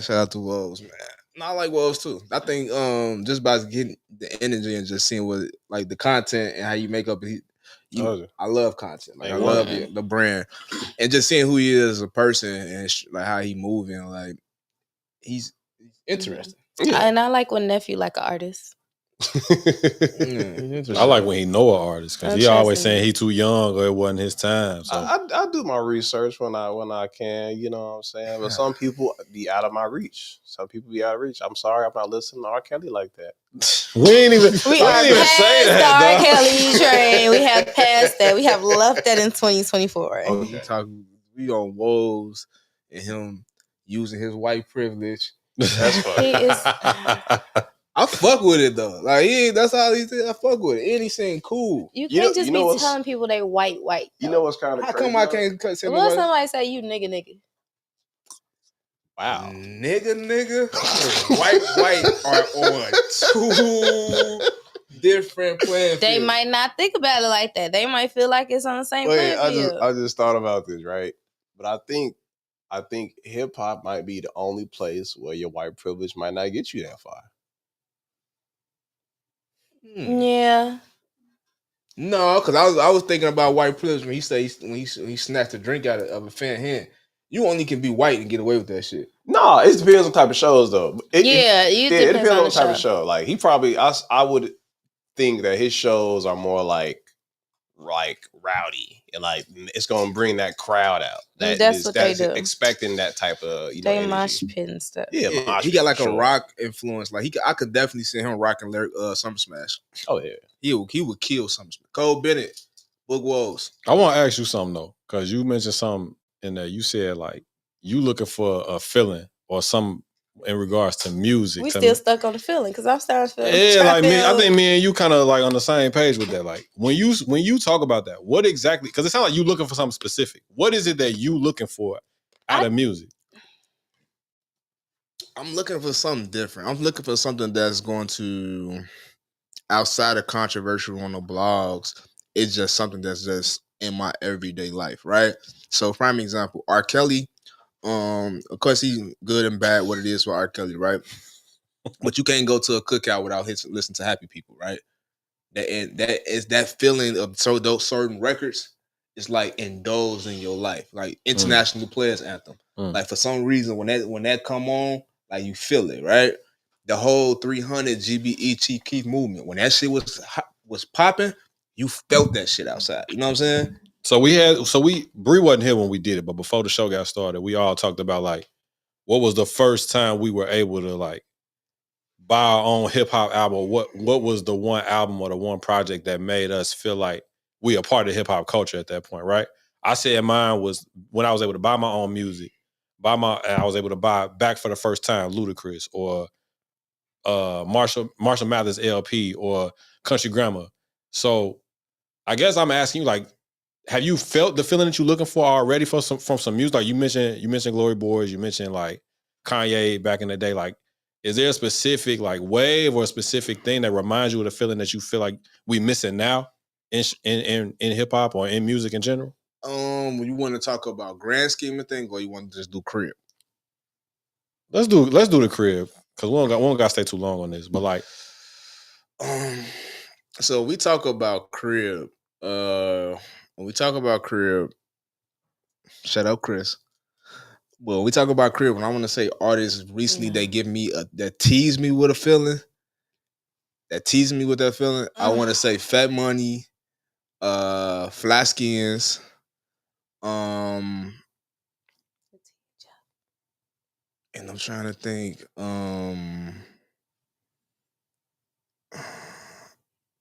I'm trying to think. I'm trying to really go through who I listen to from the crib. Just like I feel this when I'm outside. Like it's you know what I mean. Like because these are artists that kind of like a woes, right? Like they not like the mainstream. Like these are the people that how I'm getting their music is because I was Chris at one point, and to get me wrong, like with Flaskins, I was him at one point in time. Right. Like I was like, I'm not listening to that. I don't like downplaying it. Like I was like literally my homies would tell me to this day, like I remember when I was telling you about him. Mm-hmm. Like, and I'm like, gee, like, and ain't no getting wrong. Chris ain't downplaying Skins, but he just ain't, like he said, he ain't reached it and listened to it yet. But that's how I was. It was like people telling me like he raw, this shit raw, but I just didn't press play, or I just didn't feel like I needed to listen to it until I indulged, and it was like, oh damn, this is hard. I see why 7 people in the last month that told me like, yo, are you listening to him yet? They got him in a chokehold. Yeah. I see why people be like, yo, you listening to Fat Money Raw, and I see why he get that respect and Sibley like that, and how he get that because people feel it when they go out there. They know what he's saying. He feeling like he can, and he's not that popular as some of these other guys acting the crib, but you feel his music, you feel his wave, you feel his presence. You know what I'm saying? Right. And I feel like it hasn't been too many artists like that. Not saying they not dropping good music, because artists are dropping good music and from this crib. Like it's good songs, good EPs, but there hasn't been anything that I could feel. The last only artist I'll say from the crib that, and I forgot to mention her, and that you feel her presence outside. It's Star Bands. Star Bands, you feel her presence outside. Yeah, she everywhere. She's everywhere. The kids love her. Like it's a presence for that. Like she has a movement. She has a wave. Like on some Bow Wow type shit. You know what I'm saying? From crib local. Like it's there. People like shorty kids literally fan out for it, right? And that is felt. I keep hearing about the Baby Chief Keef Do It kid, but he ain't crossed my algorithm not one time. If he ain't with them. You know what I'm saying?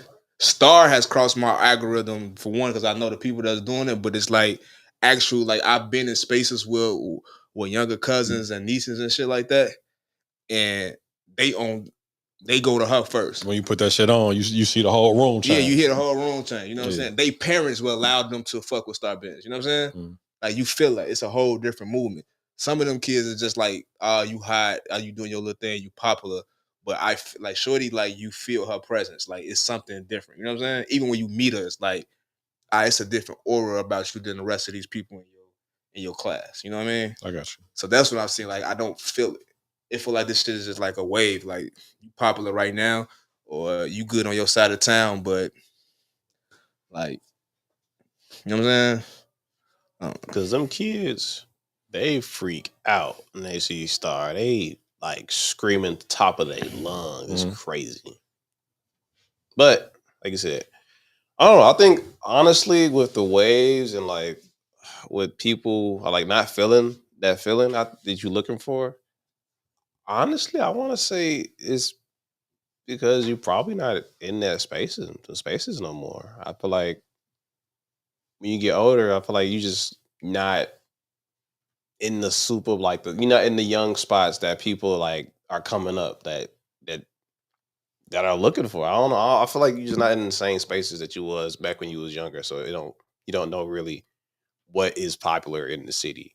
Even though I'm not saying that you don't know what's popping. That's a great take. I'm not saying that take is wrong, because hip hop is a young person's thing. Yeah. It is a youthful thing. It is a youthful music culture.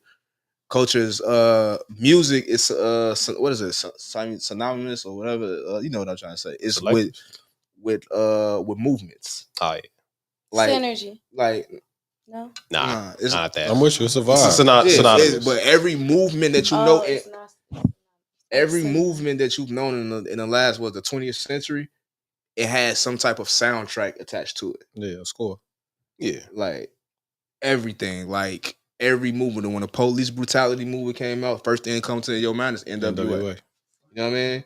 In the 60s, when they was talking about peace and protesting for marching for the war and for civil rights, they had whole soundtracks of that. You know what I'm saying? Artists, James Brown, Sam Cooke, you know what I'm saying? Bob Dylan, like you can go so you can go on. You know what I'm saying? So I feel like we just had a whole Trump, we having this whole Trump country dividing, Biden. What's the soundtrack to this shit that we're going through right now? I think we don't have to see. Ain't none. We've been going through this shit for the past 8 years. What's the soundtrack when we talk about like, when we go back and remember this time in history? When we talk about this time in history, what songs are we gonna say that these musicians put out and that it kind of it was the movement. It was the what we was experiencing. Like I listened to this and it's gonna take me right back to 2024. I say Kendrick comes to mind just a little bit, right? We're gonna be all right. Yeah, just far right. Kendrick comes to mind just a little bit far right, but I think other than Kendrick in that song, that one song, I think there's not many people making them kind of like movement, like songs, like you say, like like police brutality and stuff like. You think about like NWA, Public Enemy. I think a lot of people now in hip hop are just trying to make money. I don't think there's a lot of messaging in hip hop. I no mean, more. I don't necessarily think he's saying that it was specific messaging to what you got going on. Like how we used to be like Summer 16. Like people be like Summer 16 was best summer. Till this day, it be like I don't even remember what I did in Summer 16, but I know I had fun. But you think of like What a Time to Be Alive when Drake and Future was collabing, and like that was damn near like the real start of like niggas really getting together and putting out tapes for real together that like really made an impact. Like I think it's just like what music do your mind go back to when you think about that? But I mean, also with the messaging, I feel like y'all gonna hate me, but Beyonce always got a soundtrack to almost every era. Yeah, like she came out with Freedom. Freedom was out, like Freedom been out, but it like led through the Harris campaign. Childish Gambino, This Is America, like stuff like that. Like we still got artists that make the messaging, but I feel like with this era that we in right now, I agree with Chris, I think we still have to wait and see.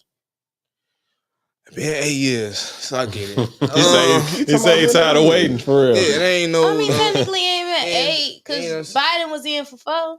Yeah, nobody. Yeah, but Trump had 4 years too. But that's when you saw like Childish Gambino putting out like this but is that America. one You saw Joyner Lucas put out his yes, song. I forgot about like, that. Yeah, you saw things like that. Those are good. Those Lil are good. Baby collab with Kirk Franklin. Those are good records, that? right? No down payment on those records, but those records were not monumental in the soundtrack to that era with Trump presidency. I think this is America. This is America's monumental. You tweet. This America is. I would give it up there, right? Yeah. I think the last time we had an artist that gave me a feel was Nip.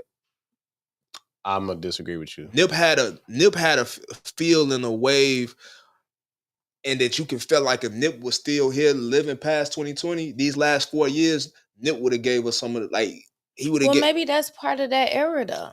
It might have probably been early on, but that could just be included in that soundtrack for that era. Give me I'm sorry. I'm sorry. I gotta disagree with the Nip thing because I think really feel like Nip didn't get a lot of love until after he passed, right? But it still was impactful. It was impactful. I think real niggas knew about Nip.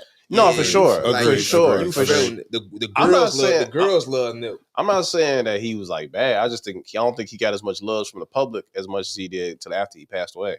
I think a better example would be like Jeezy, The Recession, because it was pretty much was wire to wire talking about the climate of the country.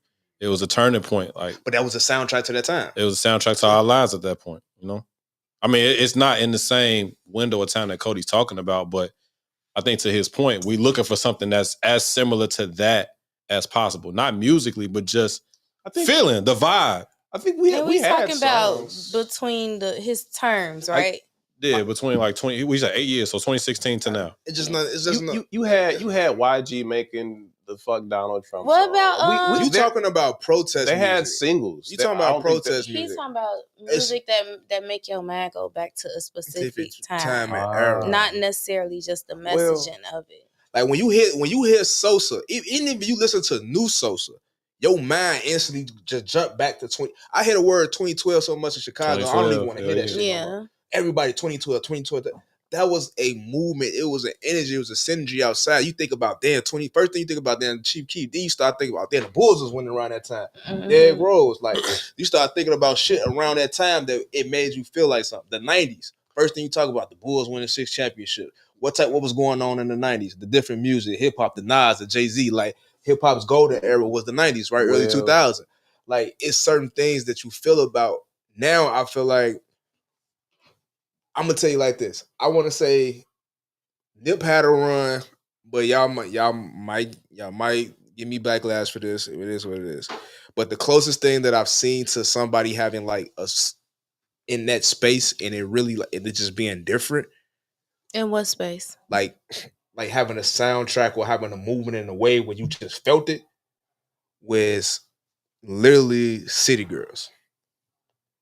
When they came out and when they was doing they City Girl shit, you felt it outside. It probably wasn't as prominent as them, but they did start a wave with women. Like They started some. They actually, to me, I feel like they started the tipping point for more women acts being more popular. Them and Cardi B being more popular than men acts. And how we got the Glorilla's and the Megan Thee Stallions and the Sweeties and a lot of those now. I say that. I will give it to them. But one thing I want to say. But you felt that city girl shit when you went outside. They changed the lingo. They changed the way sure. women spoke about their sexuality. They changed the way people, the way women felt about men. You feel what I'm saying? The way that they shifted the whole dating game. Yeah. I think one thing I want to say, I think, is because I think we are looking at the past, like, and like we can think about things going on, like we can think about music back then because we were living, like, that's the past, right? We're living in the present. I don't think we won't know what the soundtrack to right now is until a couple years from now. Like, we need a couple years to really figure out, like, all right, this was the movement. Right now, honestly, the movement right now is still that city girl wave, honestly, like with women taking over hip hop, like with Glorilla and Sexy Red and Meg Thee Stallion. Like, it's still that city girls wave that's continuing on. I'm gonna give you that, right? But what I do want to push. Well, maybe that's why you're not feeling nothing though. The pushback to because it's female rap is like very prominent right now. No, but I loved it when I'm not saying because Cardi B, that Invasion of Privacy album is one of my favorite albums. Like, I love that album. Like, that Be Careful with Me, that's my shit. Be careful with me. Yeah, that's my shit. You'll catch me singing that shit. Come on. But I'm saying like this. When they came out with they run, the Cardis and the City Girls, when they came out, it was, like I said, the soundtracks are authentic. Now I feel like every girl that do it now is just pure entertainment. It's like, yo, this is the sound, this is the wave. So let me get another girl to do this. Let me find another girl that can do that. You know what I'm saying? It ain't like authentically like this is some new shit. It's like, okay, girls on the run. Sexy Red is on the run. She's on a little run right now till she's not. You know what I mean? It ain't nothing. It ain't like it ain't. But when new. when I think about this, me being from the music that I listen to, when I feel like I go back and think about this era, I'm gonna think about Sexy Red. Whether she's here in the next era or not, I'm gonna think about Sexy Red. You gonna think about Sexy Red, Glorilla, Ice Spice, Lotto. To some extent, Lotto. Like this right now, we living in the era. This is women. This is the women's hip hop game right now. We living in, like, they're taking. And I really think you feel the way that you feel because, I mean, it's not to say that you don't like female rap. You don't gotta like female rap. But I feel like female rap is not your forte right now. And you in a whole different mindset of what type of hip hop that you really want to indulge in right now too. So I feel like that's why you're not feeling it. I don't think, because what's being pushed out there, I don't think it's trash. It's just catering to a different audience. I just feel like it's boring. I get you though. I'm not saying that. I get you. And it's probably like you're right because I'm a guy and it just hardly just don't translate to my life. But at the same time, like I say, that City Girls and Cardi B did, and they was female rap, right? It also was fresh and new, so you kind of wanted to know. Right. So this is like this more of it. That's what I'm saying. Now it's entertainment. It's not nothing groundbreaking, right? It's just entertainment. It's like there's nothing like, I don't want to throw his name under the bus because I like his slaps, but it's like Boss Man D-Lo. Like right now, the shit is just entertainment. You know what I mean? Yeah, I mean, it ain't no wave. It ain't no like, damn, like that shit. This is game changing. Like this shit, like it's entertainment. Well, you got to think about it. It's 50 years in. Like, how much more game breaking or game changing can we be if, like, because everything's been done before, like from all eras, like everything's been done before. So what can really break the mold and change it? Because I feel like even for hip hop to last for 50 years, when we think of like disco, when we think of like blues and stuff, even though people still make blues music and jazz music, it's like hip hop has literally been there, like at the forefront, and they keep creating it, keep recreating it, and keep making like subgenres of hip hop. So I feel like at some point it's not gonna always be like what's new with hip hop. Yeah, but with music in general, it has to be some type of feeling. Like, I think you have to find your audience. Ain't nothing that like can't. I don't think it's gonna come to you. The reason why I feel like what I'm saying is a valid statement. A lot of people feel like that because even have y'all just gave me these explanations what I need to do, y'all still ain't pinpointing what's the movement and that's the wave that everybody that generally can feel and connect with. Doechii. All right, we can move on to this. Yeah, Chris, you fucked it up. Love me some Dolce. We love Dolce though. Shout out to Dolce. Love Dolce as an artist, and I think give her like another album or so. It's gonna hit. But Dolce to me, Dolce has already had a hit though. You 2 hit. hits. No, One real big hit. Talking about that, just album, right? That's the crazy thing. The hits that she got, people didn't even know was her. That's what's funny, right? That's what people don't even know. Because she switched up and started rapping. Yeah, but that goes back to just saying. I don't think it's nothing wrong with that. Ain't nothing wrong with it. That's why I just know, like, with everybody on the Dolce train, like, it's like I ain't even gonna talk because it's gonna seem like I'm trying to talk down on a young lady, and it's so like what she's doing is dope. But sometimes you got it's like the Nipsey Hussle thing, like how y'all saying about Nip. Like Nip won a few projects. Nip was dope, and niggas knew Nip was dope. But before Nip, it took a few other projects for Nip to get that. You one of them. You know what I mean? It's like she ain't one of them. She can't to be the female Kendrick is a steal steeping out the door because she don't have a Section 80 under her belt. She don't have it's her first project. And I feel like they looking at the ability, like her ability. The potential. Yeah, the ability. Potential and not even just potential, because I feel like you could see potential, but that don't mean potential gonna be potential. No, I feel like she had, like, they literally, like, her ability, like how we was talking earlier. That's her potential. work ethic. I feel like it's a difference from just saying, oh, she got potential. I feel like you could see it just off, like, how you say somebody could spot a superstar. That don't mean that they actually have the ability to be a superstar. All right. We did it, y'all. We did it. That's the show. All right. We did it. I thought you was finna say something else. No, you hit it right on the head. We cracked it. You hit it right on the head. Crack the code. We did it. Shout out to Dolce though. I think Dolce gonna be dope. We did it. We got through the show. Herb and Tiana, music is ass. We need to get you a shirt that say me like drill is dead, music is ass. This shit is ass. Strippers in Chicago fed up. I don't even know what that was about. Yeah, so because the strippers is mad, y'all don't want, y'all keep telling y'all want to talk about Chicago stuff, but y'all don't want to talk about these strippers. So what's going on with the strippers? No, we're gonna talk about it next week. We're gonna keep saving it because I feel like you not finna throw the stripper community at 3:04 p.m. when we're supposed to end at 3 o'clock. We ain't even gonna get to talk about it for real. So no, y'all ain't finna do them strippers like that. I don't like that. Don't they pay taxes now? Don't they? I got a crush on the stripper too. You nasty. She ride and she roll and she roll. So I ain't finna let y'all do no strippers like that. Some of my coolest situationships, datings have been with people in that life. So I'm cool. I have none. Hey, you said some of your what? Cool, like coolest like situations or girls I've dated. Like I've dated and talked to a stripper before. I got homegirls that strippers. Well, did you go to the club and meet her there? No. No, you just be kicking her. Oh, okay. I just kicked it with her on some random shit and found out okay she a dancer. I mean, it be like that. Yeah, you just like that type of girls. That's fine. I do want to say though, I didn't watch the Ari and Taina thing, but I do know whatever Herb did, he need to make it right. He better get that shit together. That's all I'm gonna say. Cause I love Herb, but that ain't no. Hey, get that shit together. So they got it. Cause man. Ooh, when I saw that shit, I knew exactly what it was. Yeah, I seen his face in the club when they did a little video.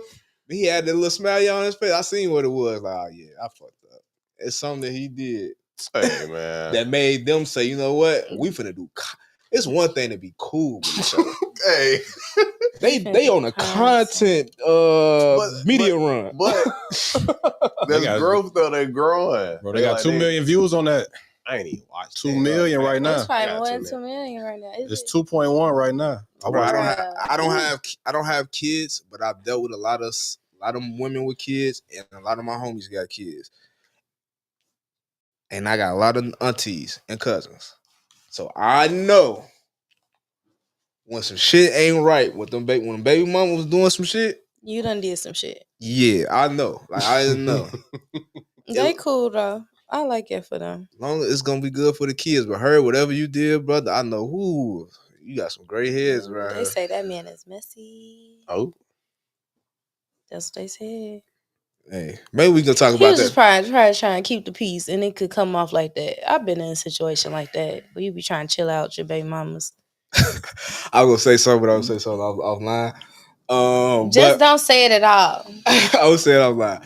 But yeah, I think that's probably what it is. I think her probably was just really probably just trying to, know what I mean, and keep the peace. And But once they get to talking, because apparently they never was talking.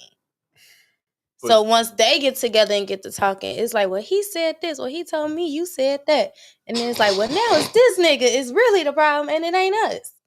When it's like he was probably just trying to tell y'all what he told y'all because he didn't want it to still be static. He just wanted the static to go away. Which they understand that too, because they said that in the thing. Yeah, he just playing in between. He don't know how to bring y'all together because you know what I'm saying. Ari from the career, he probably thinking on her head like she probably gonna do this girl in this year around, and she say the wrong thing. You sure you ain't watching? No, because you saying everything that they said. You saying everything they said that's in the because show. it's Chicago shit. Like It's literally Chicago shit. It's Chicago shit, and I'm a Chicago man. shit. Like I know I've seen this shit in real life. Like yeah, that's what that shit was. And he said that when he talked to us too. He said like he jumped off the porch early. He had kids early, so he didn't really have a whole lot of experience de-escalating situations with women like that anyway. That wasn't even his ministry. He was in the street. Yeah, you got Hey, when Herb had your son, how old was he? He 8, 9, 7, 8. He 8? 7, 8. Your son was born in like 2018. Yeah. Oh, so he probably had him when he was like what, 20, 21? 2017 to Yeah, 2018. Because I remember was that whatever Lollapalooza we covered in like 2017, 2018, your son was a baby. Yeah, because he was a little chunky He was a baby little baby too. there. I ain't know. I'll be thinking everybody's so older. Like I thought he got to be about son, 7. He like 26. Your son got to be about 27. Your son has to be about 7 years old now. 7. Damn, that's crazy. But yeah, like Herb, man, get it right, brother. Because man, them girls, I'm trying to tell you, if they do lip service or something, it's a wrap. Don't let them I get don't it. think they're gonna do all that because I feel like Ari is very smart when it comes to her brand, and I feel like she not gonna give. She understands how people come at her when she says stuff, and she understands how people want to see what she got to say. So I feel like she not gonna go on a run and go and do on all these other platforms because she don't need to when she could just get on her own.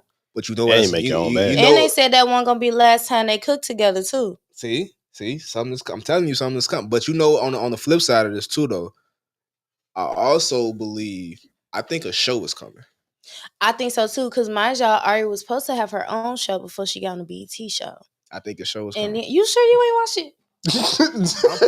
I have eyes. Bro, you damn near. You done the whole episode. But you saying everything that wasn't in none of the clips on Instagram. I have eyes. Yeah, because they was talking about she was starting her own, like Taina was starting her own product or something. And now we was assuming it was a product. And then towards the end they said something like, yeah, because I'm gonna be involved. Ari was saying something like, I'm gonna be involved with what Taina got going on. I'm gonna support her and da da da. So it's fake giving. And Taina was saying that she's doing something that's gonna make more people see like her personality and her kids. Yeah, it's given. Oh, that would be dope. I hate to say the words given, but what it seems to me, if Ari's being the brain that we know she is, right? Ari finna have she's all the of them hustler. living on a compound together. The hustler that we know she is. Was somebody on her team that told her after she got the Impact ATL, she's seen that check and she's probably studied they layout. She's gonna show y'all like, look, I have. What we're gonna do is we're gonna do content. So I'm gonna show y'all proof of concept. Me and her did this one video. It's at 2 million. We're gonna do now. I got proof of concept. You know they're gonna tune in. You know the blogs gonna clip us up. You got Herb that's so fucking entertaining, and he already has a niche following that whatever he does, they tune into. And you got your son. All they doing now is just creating a storyline, and they finna go pitch somebody's going to buy that. If it's gonna be a Zeus Network, if it's gonna be a BET, if it's gonna be Hulu, it's going on G Herbo app. Somebody, even if he did it like that, independent, like we're going to buy into watching it. Ari mess around have her own app. Yeah. But Ari need her own show. She be carrying that Impact show. Oh, she like the family hustle. She would carry Zeus. She be carrying that Impact show. She need her own show. And that's probably what it is. It's proof of concept. Like, give me this. This is me. This is my pilot right here. Give me and Tiana and Herb, your son, and all our kids. Give us a show. We got the family line. We got a storyline. We got the fab shit going on over there. We got Herb is a fucking you can do a whole 3 seasons just off his life alone. You know what I'm saying? Like, bro, that's all this shit is. That's all I saw when I saw it. Be the Cosby's. Women over there running Zeus. We could talk about that another day, but like I don't Jocelyn, Natalie Nunn, Ari, that's a powerhouse I don't network. Ari ain't over there. I think I'm she not would yet. down. She would downplay. I don't think she'll go to Zeus. Shit down. I would say I fuck with Zeus, right? Because this is a black person and they getting paper. You know what I'm saying? Independently, I rock with it. I think she would downplay her not downplay her brand, but it'll be a bad. She was on BT Plus. Yeah, Like, it'll I don't think she'll go from BT Plus to Zeus. I'm thinking she's probably leveraging like Unless she- Amazon, Netflix. Like it's different bags out there that she got to show proof of concept. And that we can Amazon do. got a bag because they going up on their prices again. Amazon, Netflix too. Netflix ain't taking that. Netflix too. Huh? You say Amazon? Amazon, Netflix ain't taking that. Netflix would. Netflix. Oh, Netflix got a lot of love and hip hop on there now. Netflix probably. Amazon, nah. Amazon got love and hip hop on there. Tubi will take it. Don't Or she could just that's really stay at downplaying BT it. Plus if they up that bag. Why is Tubi downplaying and Tubi is owned by Fox? That's cool. Tubi's like but Zeus is you can get more ownership on Zeus. That's what the girls on there are talking about. That's why you they get more ownership and little equity in it, which you can get a bigger bag on Tubi. If Fox come with you with the bag, you want ownership or you want just money? It depends That's because at the end of the day, look at club. I keep saying this in the sports world. Look at Club Shay Shays. Look at Pat McAfee. Look at even with Joe Budden. These people is like, yo, I can leash y'all this content. BH1, I can leash y'all our family shit. Don't mean I'm not gonna keep my cooking show. I can get my cooking show and lease that and take that to HD or one of them cooking channels or some shit. They not gonna play that shit on no HD TV. But at the same time, I can get $2 million by myself. You probably put that on Revolt. They'll probably lease it to Revolt. Yeah, they'll probably get to Revolt. So Definitely. this is the content game. Well, so, she might just stay at BET. Shit. That's true. If she's smart, she wouldn't. I wouldn't house all my content. I will at least shop it around to get leased first to start a bidding war. You know what I'm saying? So I wouldn't just put it when you get 2 million views, like. But shout out to Ari. That's some hustling move, man. Shout out to her. Your baby mama's making money, so they ain't got to put you on child support. I rock with it. Wow. That is not what the purpose of that was. It is. He ain't got to pay no child support. Shout out to him. Smart man. All right, man. We've been talking for a long minute. Let's get up out of here. This was a good show. Episode 61. Shout out to the strippers. Shout out to the team. This was a good episode. Shout out to Woes.